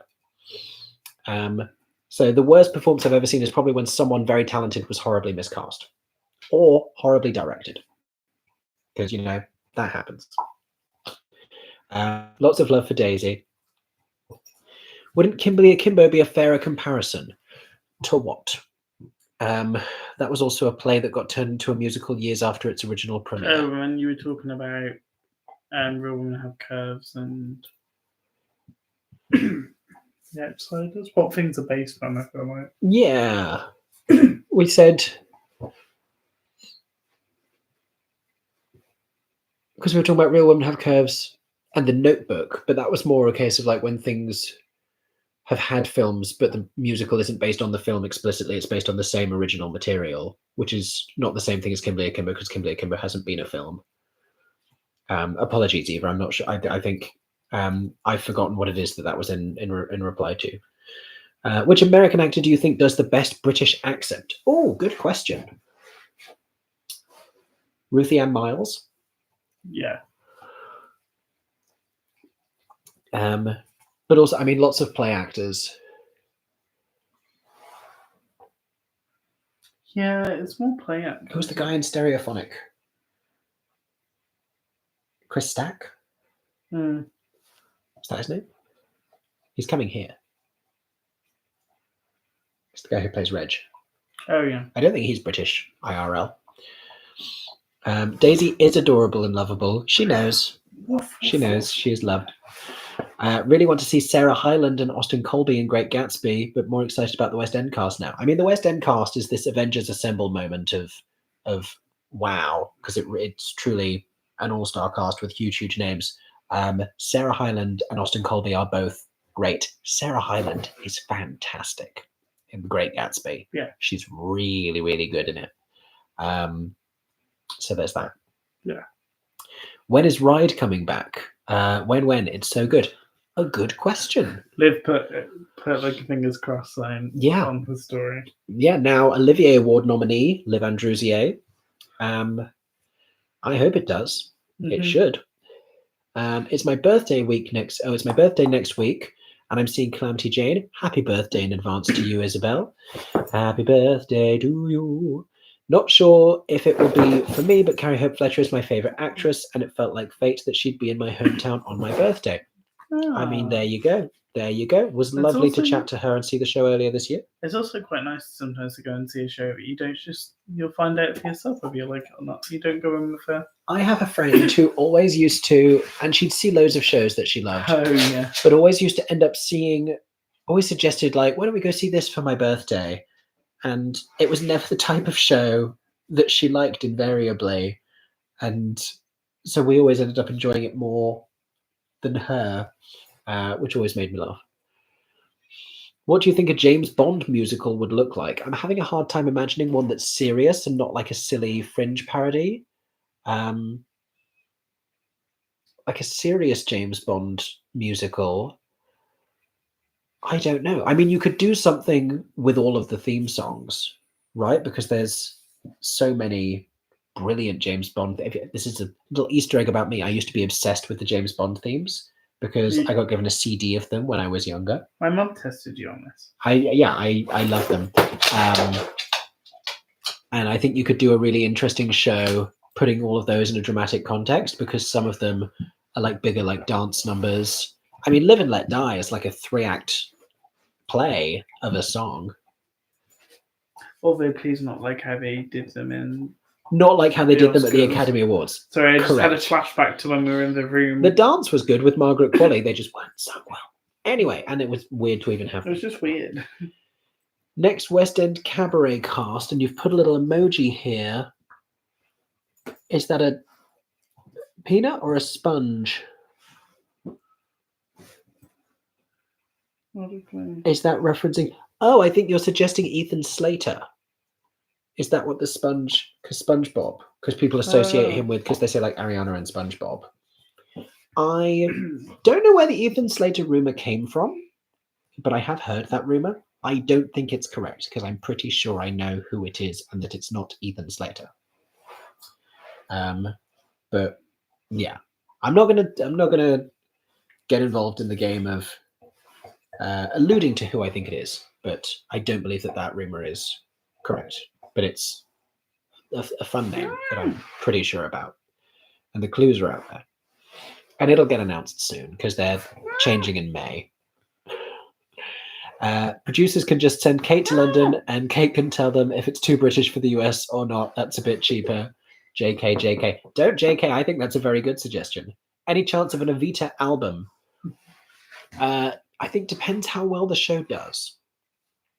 I think that will be decided after the fact and not in advance. Phantom was definitely more popular in New York than Les Mis. Well, it ran considerably longer. But they're both more popular here than in New York. Who would you dream cast in Death Becomes Her in London? I was thinking perhaps Carrie Ellis.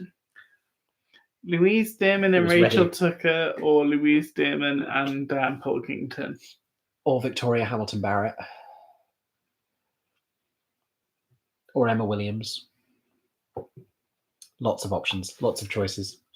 Have you heard of the interactive experience Key of Dreams / Locksmith's Dream? A friend of mine is an actor in those shows. Where is that? London, New York? I haven't heard of it. This is where, okay, we're now at the Wicked bit when everyone's saying, yes, the Bok bit is on the album. Aaron is correct. Whoop, whoop. Mickey Jo, when you get to this in 40 minutes, I can confirm March of the Witch Hunters is full on the recording. It's happened. We got there. Archie Jenner says, hey, it was so nice to see you guys at the Olivier's the other day. I hope you're well. Hope you are well as well, Archie. It was very nice to see you there, as always. And I hope that you had a very nice time.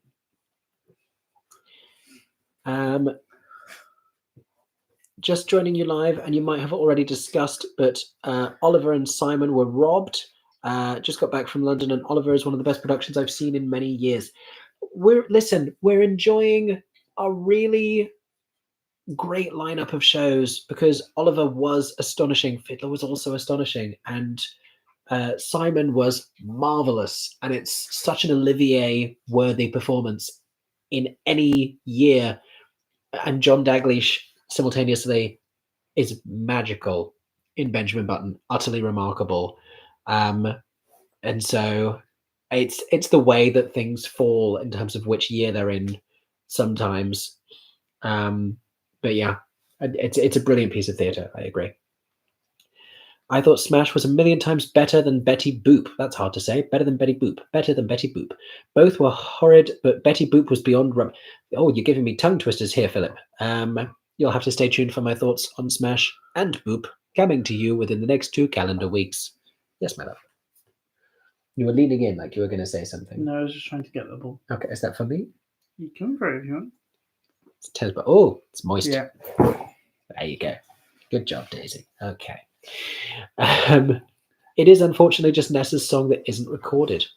I don't know why I had this like Mandela effect idea that there was more than one song from Wicked that's not on the album. Is I'm Not That Girl reprise on there? No. I don't think Glenda's is on there. Is it just As Long as You're Mine? No, I'm Not That Girl reprise is on there. It's just Wicked Witch of the East. Why? Where did we get to? Because of spoilers. I think the official reason is because of spoilers. Is it because of spoilers? But it's hilarious because it's just that. And it's revealed any how later because Bok's singing, so it's like you're hiding Bok. But I don't think that's clear from... Anyway, of the 3 shows going to Chicago Shakes, which are transferring from the UK, which would you most suggest? I only saw one of them and I didn't like it that much. So that's going to be a choose your own adventure there. Somebody recognised Boot Elf, the same story. Yeah, mix in the bar. You've got a cocktail of similarity going on there. Really. Sorry to be late. If I missed it, don't be sorry too late. It's okay. If I missed it, what reviews are pending from what you saw in NYC? So, stay tuned over the next few weeks. I've already shared my last 5 years review, but get ready for reviews of Smash, Boop, John Proctor is the Villain, Buena Vista Social Club, Purpose. Did I say Redwood? If not, then Redwood. Everything I saw off Broadway. I've also talked about the new leads at Cabaret. That I think is enough to be getting on with, unless I've forgotten something, in which case I will talk about that, whatever it may be, as well. But that is the focus. Mickey, have you ever met Paul Wonterek? I feel like the 3 of you would be kindred spirits and buds. I would love to meet Paul because I used to be a very big fan of the Broadway.com show people interviews. I still am a big fan of his work. I think he's a brilliant and important figure within the Broadway ecosystem and industry. Would love to meet Paul. Love Life was fabulous at City Centre. It's my second favourite thing I've seen there after Dear World. Sad to have missed it.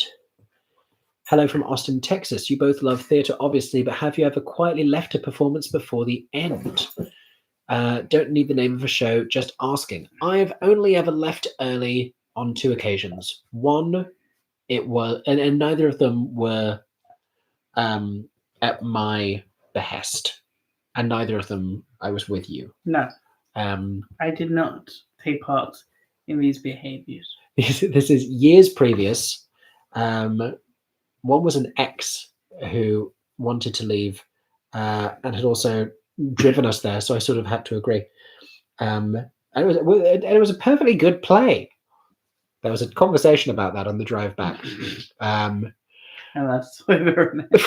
And the other one, again, the other person I was with wanted to leave, but also it was just as well because I had the first COVID jab that day and was starting to experience post-vaccination side effects for just a few hours, obviously.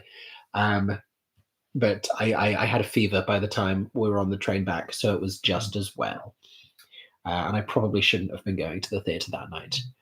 Who's your favourite Sally Bowles? Probably still Jessie Buckley, I think. But I just had a thought the other day that it's a shame we never got a Sheridan Smith Sally Bowles. I think that would have been really something. And I'd have loved to have seen Natasha Richardson do it because I bet that was remarkable. Do Mischief still sell those T-shirts? Do you know? I don't know, because this was to do with the Mind Mangler. They're not just generic to their shows. Does it say the Mind? What does it say on the back? It does say Mind Mangler on the back. There you go. It says the Mind Mangler on the back, everybody. Ow, I don't twist that way. Oh, Oh, okay, we need to go back to the gym or do some yoga or something. I've been eating my body weight in chocolate and lying down. How are we getting on here? Gina Duvall never went back to the West End after being on Broadway regional tours in America. That is true. So excited for your Q&A with Jethro and Darren for Benjamin Button on the 21st. Thank you so much. I'm looking forward to it. Simon Lipkin has hosted loads of shows at the Magic Circle. He'd be great hosting the Oliviers. Simon and Georgina together. That would be special. That would be special. I'd love to see Tom Zander hosting. Would also be very good. Anastasia is coming to Australia. Very excited. I so nearly slipped into the accent then. Trying not to. Aaron is getting all of the kisses from Daisy. What would be some of your dream revival actor-director combos? I got asked this earlier, and it's a really good question. I think it would be funnier if we ask you to try and answer while you have Daisy licking your face. I've already got her whole weight on my leg. Oh, yeah. Goodness. Please don't blame NYC for our country. Yeah, that's kind of maybe Staten Island. Yeah, that's kind of what I was trying to articulate there, but it's not really my place to say. But I'll let you say it, Jane. I think in general, without naming a specific show for a dream revival actor-director combination, there are so many female-led musicals in terms of characters. Gypsy, Night Music, Sunset Boulevard, Follies, many more besides, that historically are so rarely directed by women. I would love to see a little Night Music. Let's say Rebecca Frecknell. Let's say Rebecca Frecknell, a little Night Music. An actor, there's a long list. I mean, before Gypsy happened, I always wanted Audra to do Desiree in Night Music. And this was going back years because I wanted Diane Carroll to be, who has sadly since passed away. Kate Winslet, Little Night Music, at the Almeida, Rebecca Frecknell. Produce that. Someone make that happen. Rachel Weisz. Yeah. Fun. And Daniel Craig. He'd do a Sondheim. Yeah. He loves Sondheim. Does he? They did it. There's a scene in Knives Out where Sondheim, Lansbury, and Daniel Craig are they doing Wordle together, or are they doing like Scrabble? Or, no, they're doing like Words with Friends or something. Well, I vaguely remember hearing about this. Yeah, there's a cameo in Knives Out, or the second one. I think it's the second one. I saw Maybe Happy Ending on Broadway, and I wanted to transfer to the West End so people finally get what I'm raving about. You and me both. Your NYC vlogs are always so exciting. Thank you so much. More of those coming soon, as well as all the reviews. You've got like 3 weeks of New York vlogs coming over the next 3 weekends. Stay tuned. Stay very tuned. Is Little Big Things ever going to return? They've alluded to it. So I hope so. Nicole Scherzinger will perform one show at Carnegie Hall. We're okay. A couple of months after Sunset closes. That will be an amazing concert. What songs would you want her to sing? Oh, what would I want Nicole Scherzinger to sing with that instrument? Her memory is really great. As in the song, not her memory. I assume her memory is also great. It's Mama Rose moment you want to hit. I had a dream. I don't think she would do Gypsy. In the context of this Broadway season just gone, I think it would be bold for her to do Gypsy. I mean, she's got such a powerful belt. How about Hera sing Children Will Listen? Sure. Oh my gosh.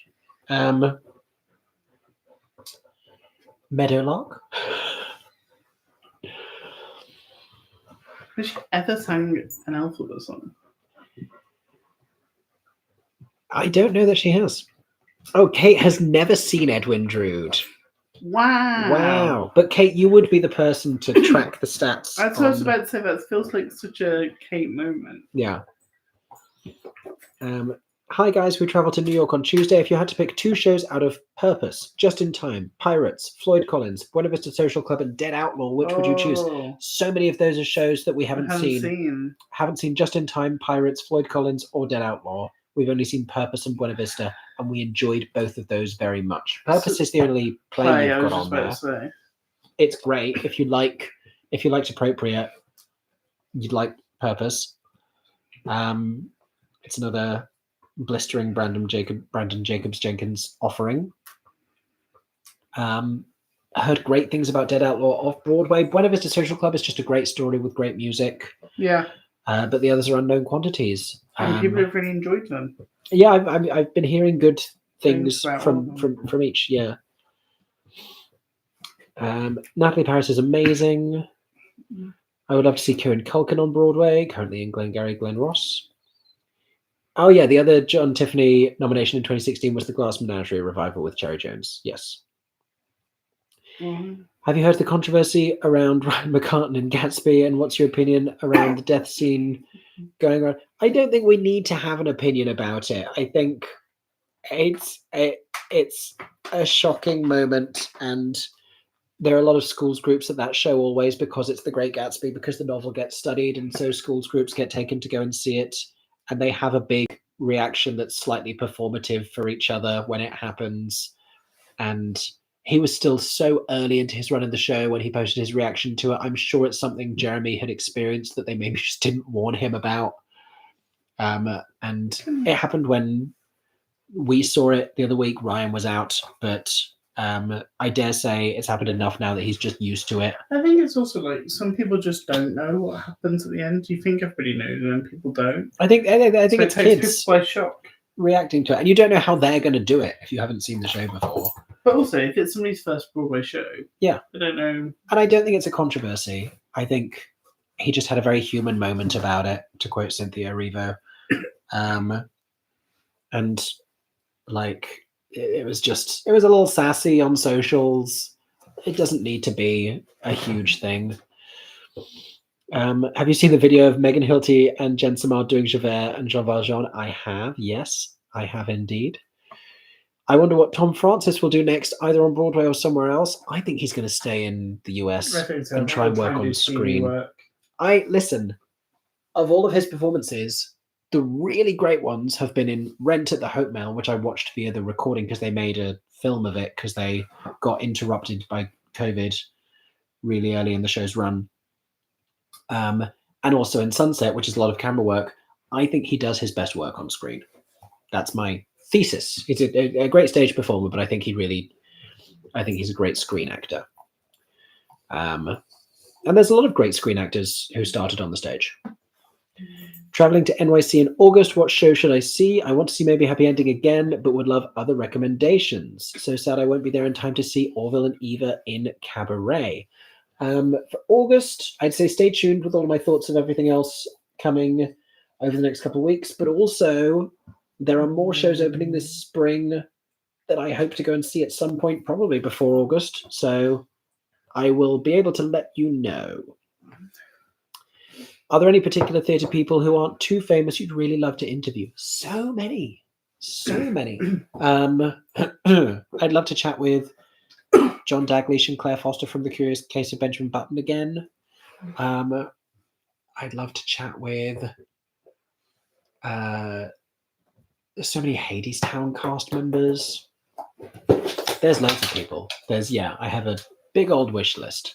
And many of them I'm trying to schedule for upcoming performances of MickeyJoTheatre Live. You can click the link in the description of this live stream to get in-person or live stream tickets. If you enjoy watching me sat on a sofa chatting, think how much you would enjoy me on a cabaret stage interviewing such stars as Louis Cornet, Ali Daniel, and Fabian Aloise, with some performances, with chat about the choreography of Sunset Boulevard and how that was developed, with chat about what it's like to play a sponge, with chat about what it's like to understudy a role like Hermes in Hadestown.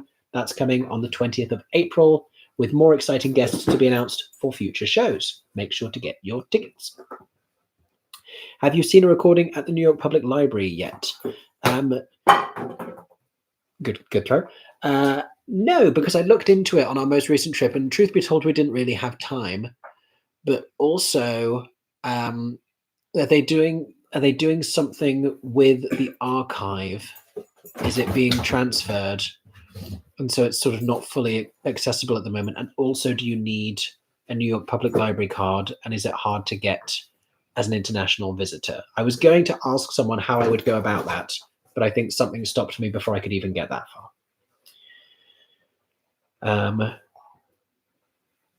Ellie says, "Oh my God, give me Victoria Hamilton Barrett in Death Becomes Her immediately." Are you planning to see all the worst parts at the Barons Court Theatre? It's not currently on my radar. Don't forget to hit the like button, says Susan. Sure, a good point. Yes, everyone like. I forget to tell people this. Were you surprised by Diego Andres Rodriguez coming from Sunset to be in Evita? I don't know if I was. I don't know that I was surprised. I'd started to hear the rumor of it before it was announced. So when that email came through, it wasn't a, "Oh my God, this was happening." It was a, "Oh, it's true. How exciting."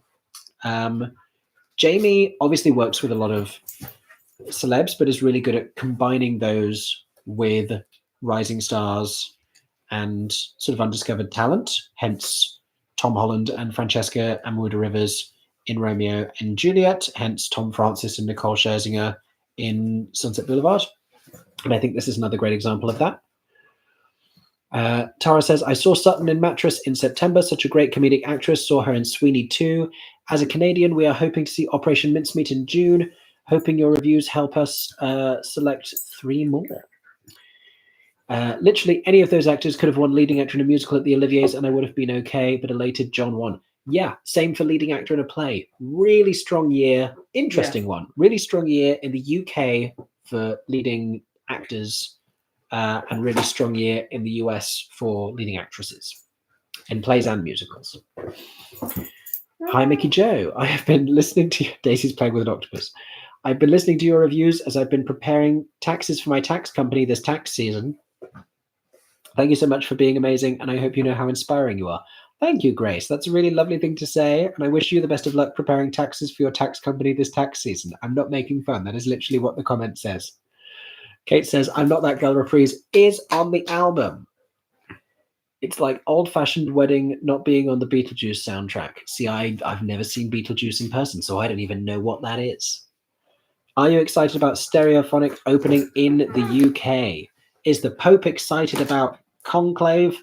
I don't know what the answer to that is, but I am very excited about Stereophonic in the UK. Can I, since we can't really get you in the frame at the moment anyway, can I try the active track feature and do the zoom? This is a really clever thing I don't use enough, where the camera can follow me. So if I was to come down and hang out here with you, hello. But it's just going to follow me around. Follow me around. Wow. If anyone saw the silly little Instagram reel I posted today talking about a couple of Edinburgh Fringe shows that are coming to London, we used this feature a little bit while I was walking around and being in a hot tub and wearing a toga because I thought it was funny. There's no real reason. If anyone was confused, there's no reason. You just got in from A Knight's Tale. Oh, I don't know if I want to say "tell me everything." I don't know if I want to know nothing or everything. I've seen the preset, like the stage setup, and it looks so cool. It looks like money has been spent.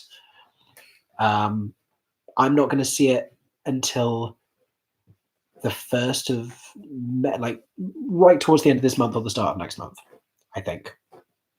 But I am so excited. I'm so excited. I feel like it's going to be Anne Juliet 2.0. That's my expectation for A Knight's Tale.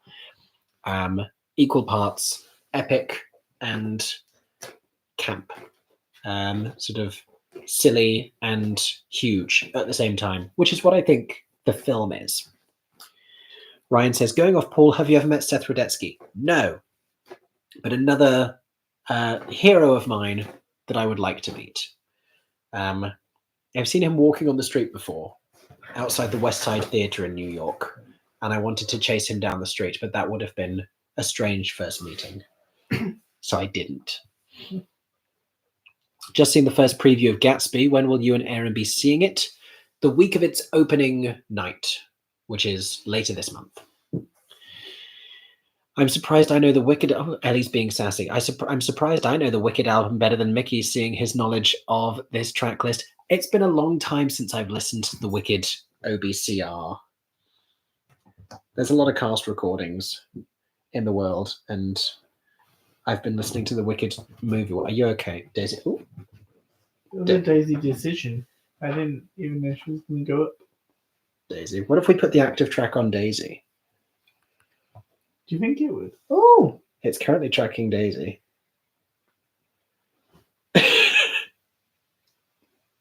This live is no longer about me. Oh, this is cute. I'm going to Daisy, ask you're the you star. all the questions that people are asking Daisy, and you can respond. We should have given her like 2 things to select so she could make choices. This is the octopus. Kate says, I stand by Whitney. White should have directed this Gypsy revival. It would have been a better fit for both the director and the show than where they ended up. I was just wondering, speaking of that, this is about Daisy. I was wondering whether Jerry Mitchell and... You okay?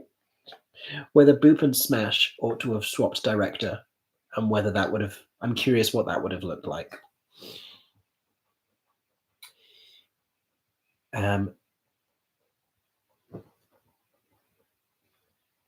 Ellen says, what a shocker that Mickey is far behind on comments. I like to be thorough. Just come from the first preview of Gatsby. Guys, it is a must-see, says Josh. It'll be our 4th time seeing the show when we see it here in London later this month. Not to brag. When you were in New York to watch shows and... If you could bring your face back up here, then the camera will... No, I can't physically get that low. It's now, I think it's confused about what it's even tracking at this stage. It's on the paw. Okay, let's just reset that. There we go. Okay, that was a fun 5 minutes. JT asks, when you are in New York to watch shows and review them for your content, do you get a chance to explore non-touristy areas also? And what are your favorite neighborhoods in NYC? We tend to gravitate towards where the theaters are, which is for the most part Midtown, and then some other areas. I like Park Slope. We like Park Slope because we've stayed there. We like the Upper West Side because we've stayed there. We like the area by, we love the High Line. We do, and Chelsea, and Hudson Yards. We've never really gotten to know downtown well by daylight, and I think we would like it more by night if we had. It's stressful at the night time, I'll be honest. Yeah, we're always there on a Friday or a Saturday night, and it's always popping. So I think no is sort of the answer to your question. That we haven't really explored much the non-touristy areas. Philip says, I wanted to hear your thoughts on Othello. I wanted to bring you thoughts on Othello, and I wasn't there during the press performances. I asked about getting in because sometimes shows have made the effort to get me in after their opening night. Romeo and Juliet with Kit Connor and Rachel Zegler, interestingly enough, they did not have to give me tickets because I was not there during press performances, but they gave me tickets alongside their allocation for awards voters at their discretion, which was very kind of them. That's how I was able to review that show. I think I could have bought tickets to that one as well. Othello, I was not about to buy $900 tickets, I'm sorry to say, because, and I've in the past when I've not been able to get press tickets, I've bought tickets regardless. So it's not a be all and end all for me. With Romeo and Juliet with Tom Holland, the production I famously did not enjoy. I think I spent £350 getting a ticket at the last minute. to see it in the week of its opening. But that's because I figured that the video would be worth that, financially speaking, would return that investment. And Othello, I just don't, I didn't, and $921. It's huge. If they had a Rush thing, I'd have queued up on the street from 5 a.m. I'd have done whatever I needed to do. We entered the lottery, gave it our best shot. I emailed them, and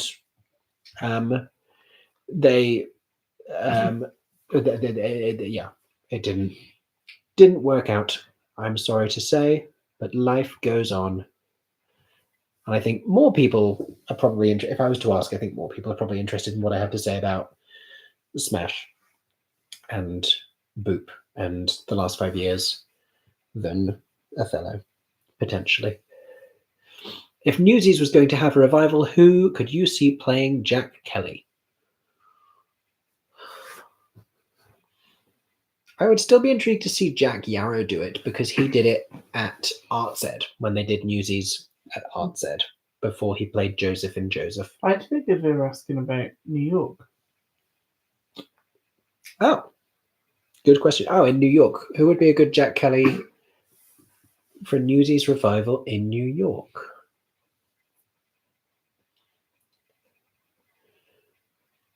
Good question.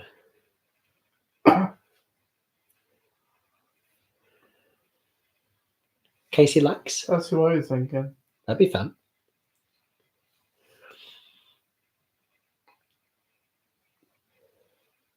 I got to meet Joelle Blackman, and she was so wonderful and would be a wonderful guest. We saw her as Persephone on Broadway.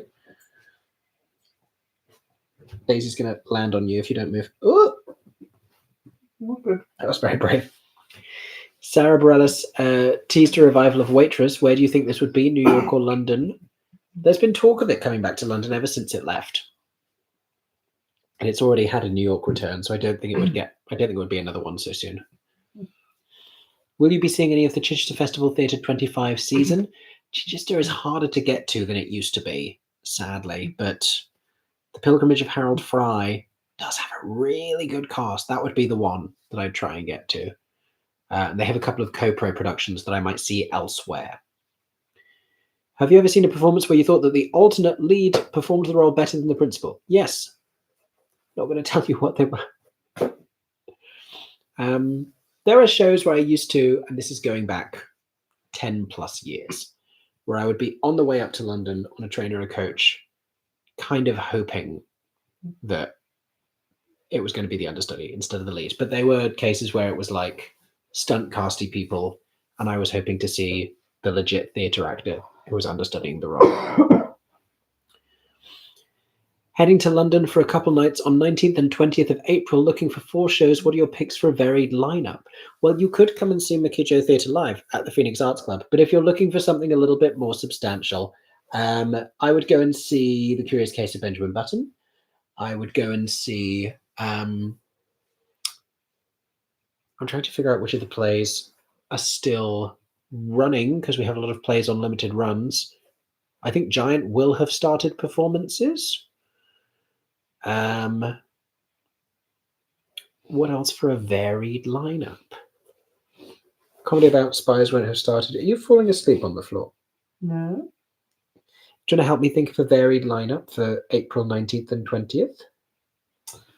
Is this somebody UK-based or US-based? Heading to London for a couple of nights. Because I'd say there's a couple of things I'd suggest, but only if you don't go to New York often, like Titanic or... True, it depends. Starlight Express is varied against anything else. Yeah, it depends on how often you've been, because I'd always suggest like Les Mis to somebody if they're not been. Les Mis, if you haven't seen it, Oliver is great. Yeah. I don't know if I don't think Kyoto's still running. But I can't remember. Totoro. Oh my gosh. Oh yeah, Totoro. Amanda is seeing Titanic tonight in Australia. I've scrolled far too far back.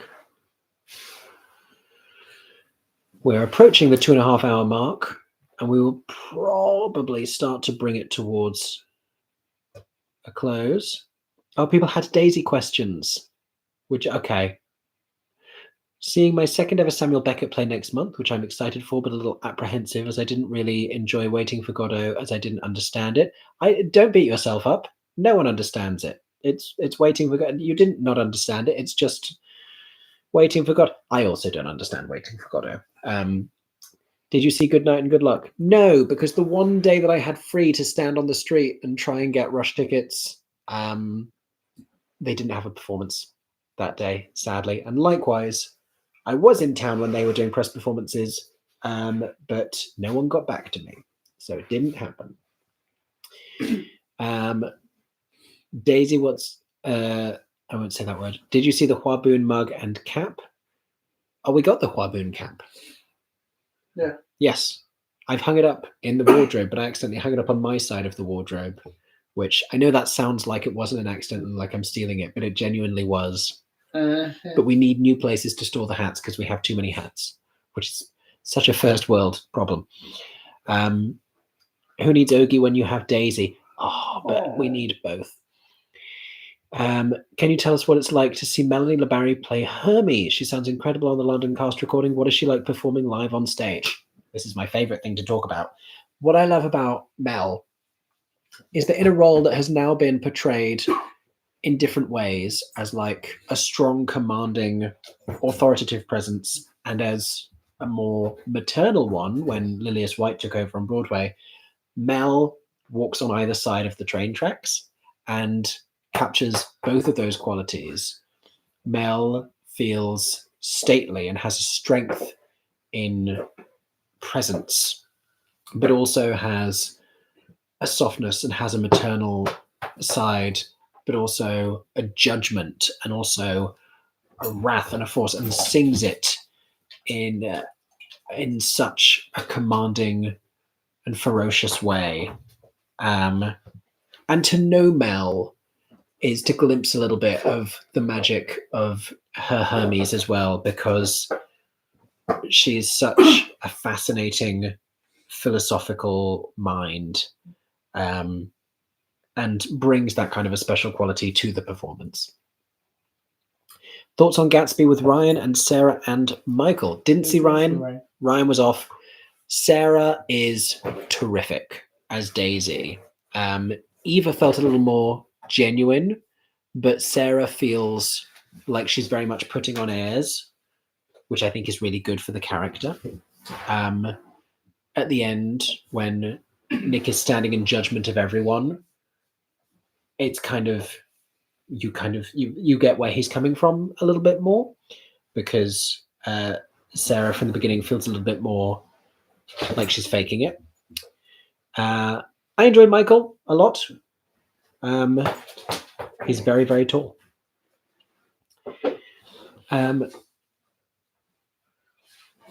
Kate, yes, Ari, the Stroman Mitchell swap, and Bob Martin, yeah.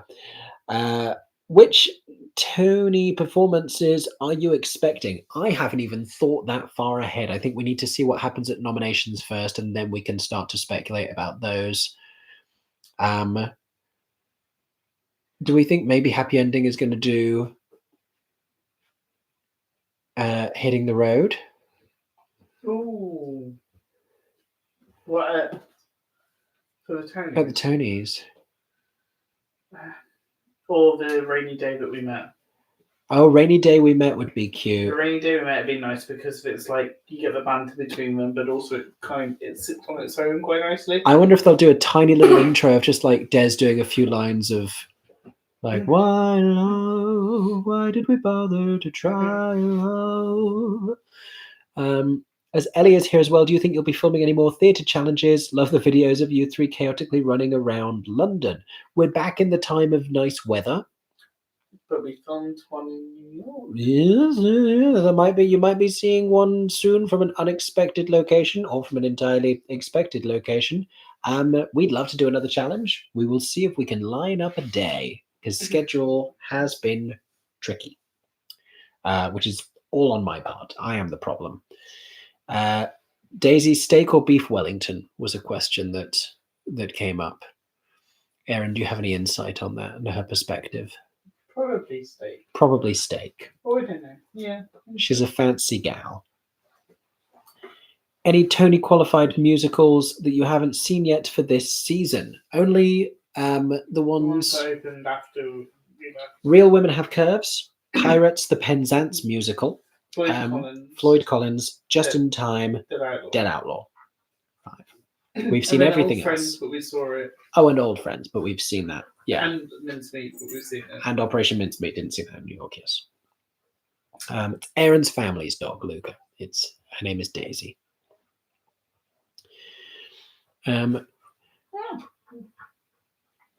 Kate says, a show where the understudy was better than the lead, Hades Town. Won't say which cast, but you know.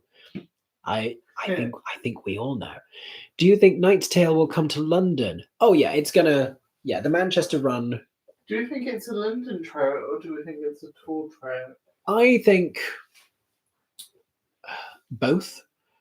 I think it's the kind of show that if it lands well, it's going to try and do it all. It's going to try and do West End. It's going to try and tour. It's going to try and do international. Toronto. I think it could have that same and Juliet trajectory. They've spent too much money on that for it to just be Manchester. So while nothing is guaranteed at this time, I think that's definitely the aim. How do you think Two Strangers will do in New York? Well, it's not yet announced for New York. It's going to Boston.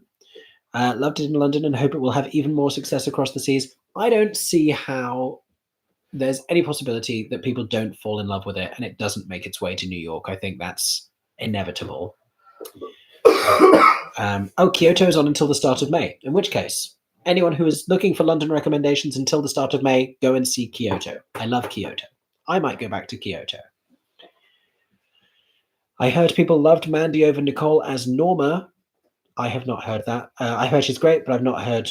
I've only heard that from a couple of comments from the same couple people, and I respect that opinion. But the show is very much built around Nicole's specific skill set. Hi, I came across a video you made regarding Stephen Sondheim's final musical, Here We Are. You probably mentioned this in a video before, but what is your most favorite Sondheim musical? For me, it's Into the Woods. And Merrily and Sunday are also up there, as is Follies, Sweeney, another one I'm probably forgetting.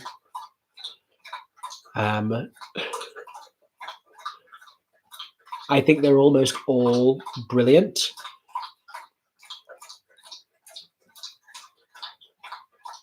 Sorry, I'm just enjoying Daisy drinking water. I think Forum is perhaps a tier lower. Oh, Assassins is also very underappreciated. I think, Company. How did I not say Company? Company, top tier. That's okay. Forum is perhaps a lower tier. Anyone Can Whistle and Roadshow are perhaps below those. Are those fireworks? Yeah. Who's doing fireworks on the 11th of April? That's obnoxious. It's our holiday now. I don't think so. I don't think it's not Good Friday. And also, who does fireworks for Good Friday? It might not be. Recently saw Old Friends. What an amazing collection of performers. What a privilege to see them. Indeed, indeed. A privilege is exactly what it feels like to see that production. Since you mentioned that you did not like the fact that there are hardly any music in the second act of Here We Are, did you like any of the music in the first act? I will let you know after I go back and see the show again next month. It's transferring to the National Theatre here in London. I said this at the time. I think a lot of my feelings about it were tied up in my preconceptions and my optimism that it was going to be something other than what it was. I will go back and experience it more authentically on its own terms, and I will let you know under those circumstances what I think. You okay? You okay, my love? Yeah. Okay. Archie, enjoy War of the Worlds in Brighton tomorrow. Kate says, does anyone still wear a hat? I do, because my hair is wild if I take this off. When the podcast interview that I did today eventually comes out a few months from now, I apologize. And I encourage you to listen to it on podcast platforms and don't avoid watching the video version. But if you watch the video version, you'll just see me playing with my hair for an hour and a half, as if I don't always. If you're wondering, I'm seeing the Stephen Reed production of Crap's Last Tape at the Barbican because it luckily fell on my trip to see Dealer's Choice, which is one of my favorite plays. Enjoy. Sounds like a great trip. Saw Melanie twice as Hermes, one of my favorite performances and one of my favorite shows. What are your least favorite West End and regional theatres? Oh, it always comes back to like comfort and vibes. I'm excited that the Arts Theatre is getting refurbishment. That is the most needing of it. Oh, Aaron and Daisy are cuddling.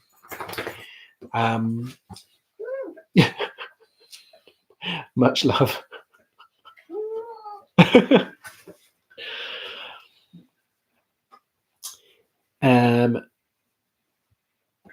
Thoughts on Ali Lewis Borzgi from the Tommy Revival playing Orpheus. Also enjoyed him very much in We Live in Cairo. I think he's going to be a great Orpheus. That's terrific casting.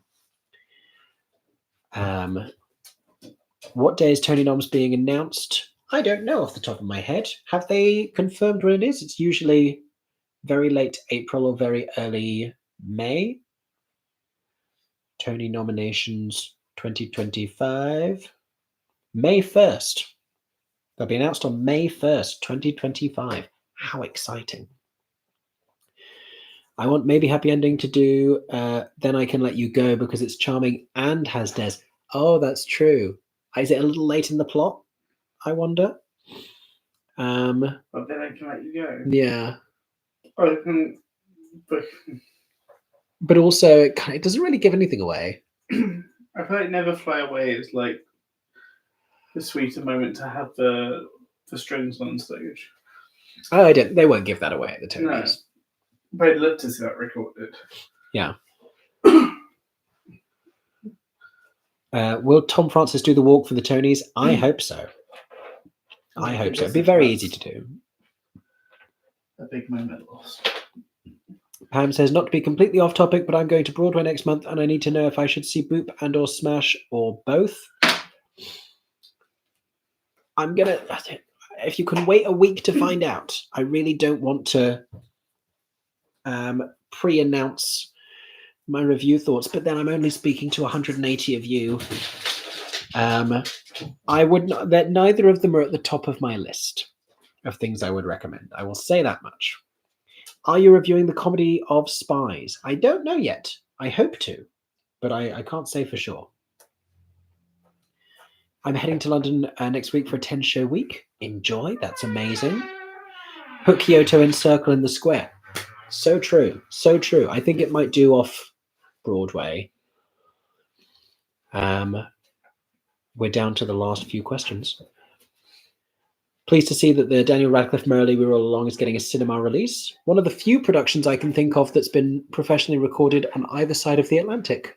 Yeah. Because it had a pro shot here in London with Damien Humbly and Jenna Russell and Mark Umbers. Here we are as my second favourite Sondheim after Assassins. That is a wild thing to say. That is wild. Easter is 20th, so Good Friday is the 18th. Yes, I thought so. May 1st is a Thursday. We're quite busy on May the 1st. What time of day do the Tony noms come out? Midday. Oh, that's going to be a stressful day. I hadn't even thought about that. We're at a theatre event. Who schedules a theatre event? People who don't think about the Tony nominations. Okay. It'd be early in the day because it normally happens. They normally do it on TV. They normally do it at like 8 a.m. Yeah, because they normally do it on like GMA or... That would be 1. I think the event we're at is over by 1. But it's close. You might not be able to live react. I'll be damned if I can't live react. I just might be in a very high profile location when I'm live reacting. If you knew where we're going to be on the 1st of May. My gosh. Yeah. I know.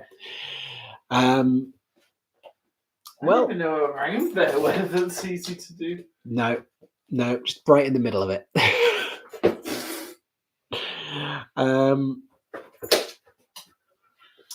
Anyway, what would you recommend? As I have seen maybe Happy Ending and Sunset already. What do we recommend right now on Broadway? If you haven't seen Death Becomes Her, Death Becomes Her, yes. if you can get tickets to Oh Mary, that's a treat. John Proctor is the villain.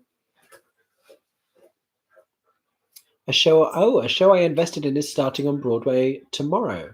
What starts on Broadway tomorrow? Dead Outlaw. Hope it does very well for you.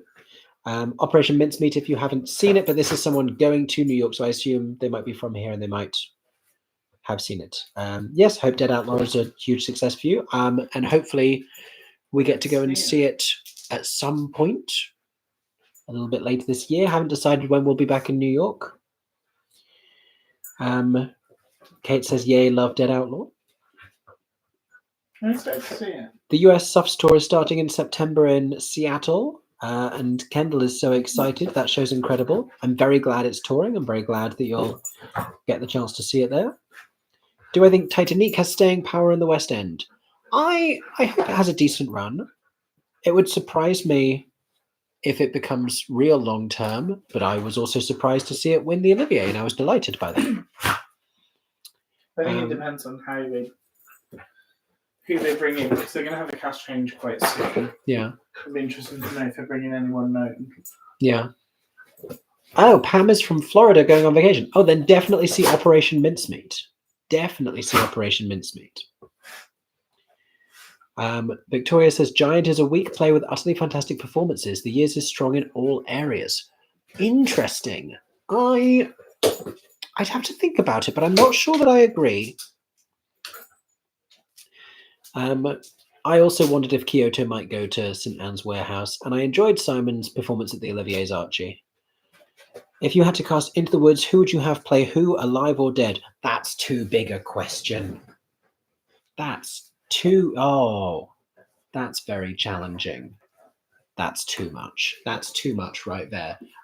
What I will say is that we're getting an Into the Woods revival in London later this year, and I am thrilled and delighted. It's my most anticipated show of the whole year. Jordan Fine is directing.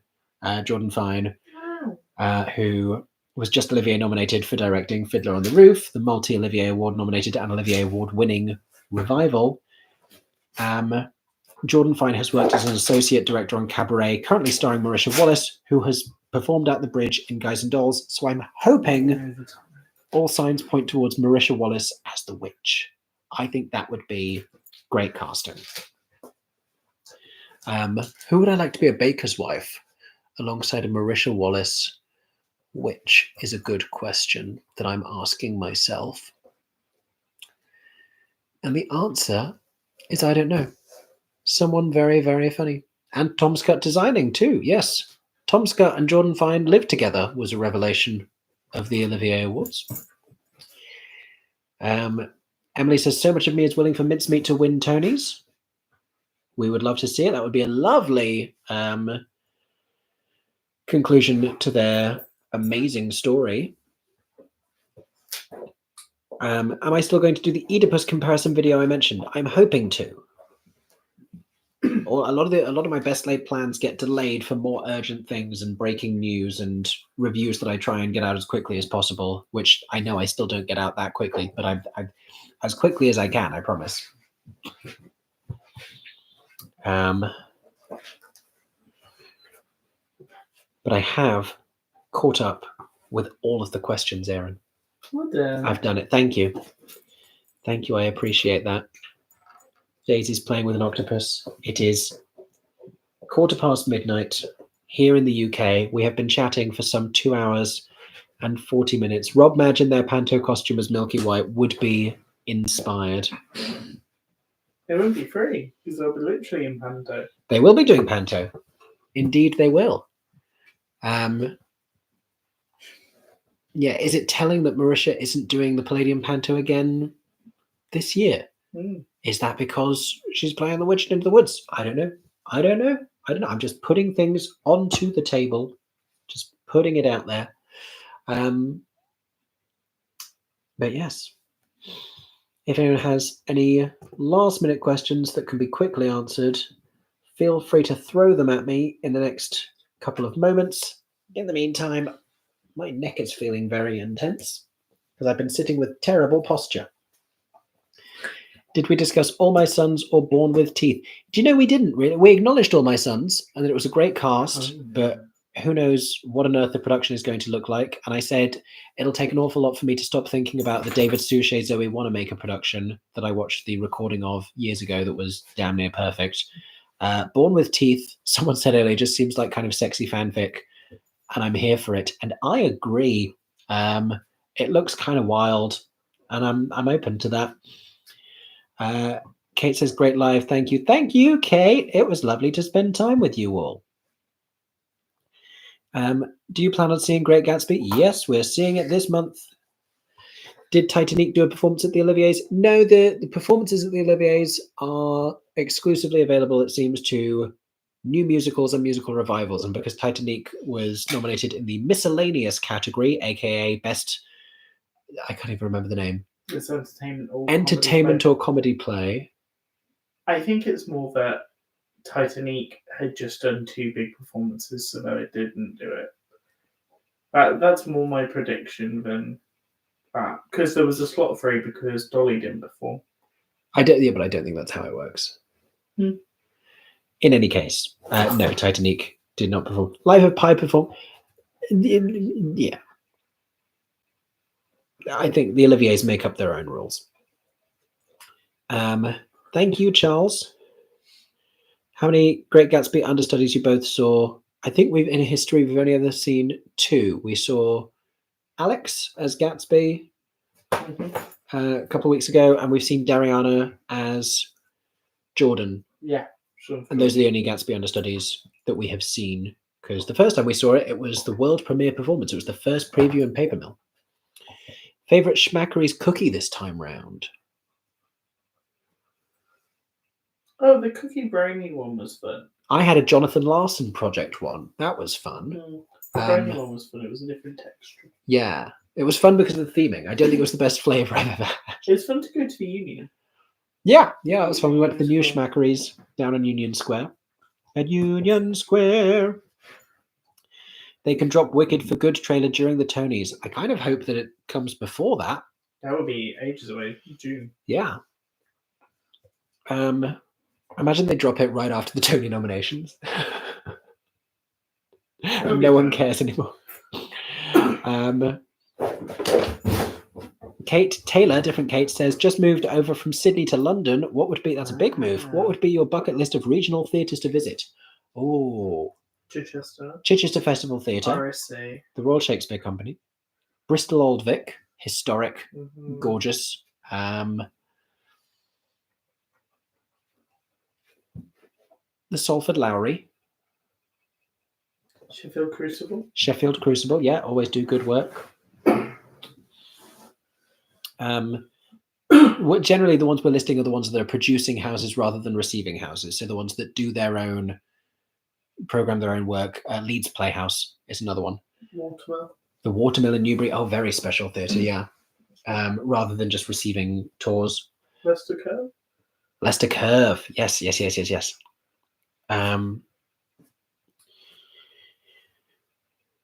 Do you think Rent will ever do a Broadway revival? Oh yeah. Did you get to see the RSC's Hamlet? No, didn't get the chance. Interesting to hear that was your response to it, though, because I did hear some positive things and some slightly more tepid things, but nothing that passionately angry, as you put. Is it weird I want an RSC 12th night transfer and don't care when it happens? Not weird at all. We didn't mention, that's a good point. Thank you for bringing that up. The late William Finn, yes, the composer of such brilliant works as Falsettos and the 25th annual Putnam County Spelling Bee, sadly passed away in the last week. I hope to pay tribute to him in some capacity at my upcoming live show, as we've done a couple of times in the past.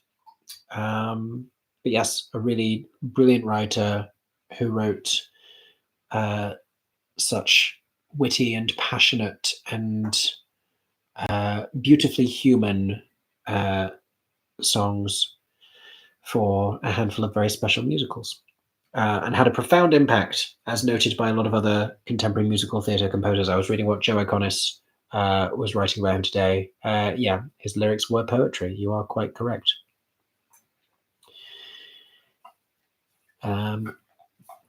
Interesting. I see high concept often goes the way. Oh, yeah, I'm not sure I like what I'm hearing based on how that description. Yeah. Take the Lead musical is sold out at Paper Mill Playhouse. Good for Paper Mill Playhouse. Yes, they're doing day long. But I think also it helps because they are a subscription theatre as well. I believe so. Yeah, seasons. Any plans to do Mickey Joe live stateside? It would be a big undertaking, but I think we could do it. I think it would be doable. I think we need the help of our friends. Yeah, we would need to enlist some help. I don't think I need a... Do I need a 401 visa? Maybe I need a 401 visa. I'll talk to my friend Jacob Fowler. He's done a cabaret in New York. But yeah, I think we know all the people we'd need to talk to because we have a lot of friends in that sphere. My friend Robbie Rozelle is doing... he's written a new cabaret show that he'll be performing later this year at 54 Below. And I am a little fetus in the world of live cabaret. My shows are still predominantly all about the brilliant talent that I bring into them. The creatives, the writers, the performers that I like to spotlight, and I'm just there to wear a snazzy blazer and ask some questions. But Robbie Rozelle is an icon of the cabaret. So if you want to go see a really well put together show, you can go in person or live stream his in May at 54 Below. Robbie Rozelle, citation needed. Ellie says, can we wheel out a TV on stage at a US-based Mickey Joe Live so I can still co-host trivia? Or we do a pre-record and do something where you're hilariously out of time. Or just say completely different things to what I'm saying. Do you rehearse your live shows or do you just dive in? Oh, don't out me here, Archie. I have a plan in my head of what I'm going to say, and we rehearse all the songs. We sound check all the songs. If it's a complicated song, it might have also been rehearsed in advance. And I write the questions usually the night before for the trivia quiz. And for the interviews with the guests, I have a brief chat with them beforehand where I say, what kind of stuff do we want to talk about? Are you okay if I talk about this? Is there anything you don't want me to touch on? And we just kind of get a sense of the overview of the conversation. And then I just dive in, which you can probably tell from when I derail myself by eating a chip that people offer me from the front row and things such as that. But it's always a very fun, living, breathing thing, and I like to interact with the audience there and make that part of it too. Sebastian makes a very good point. Are you ever going to open Mickey Joe Live to folks looking to get experience, etc.?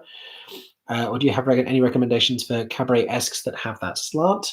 There are a handful that do promote upcoming talent.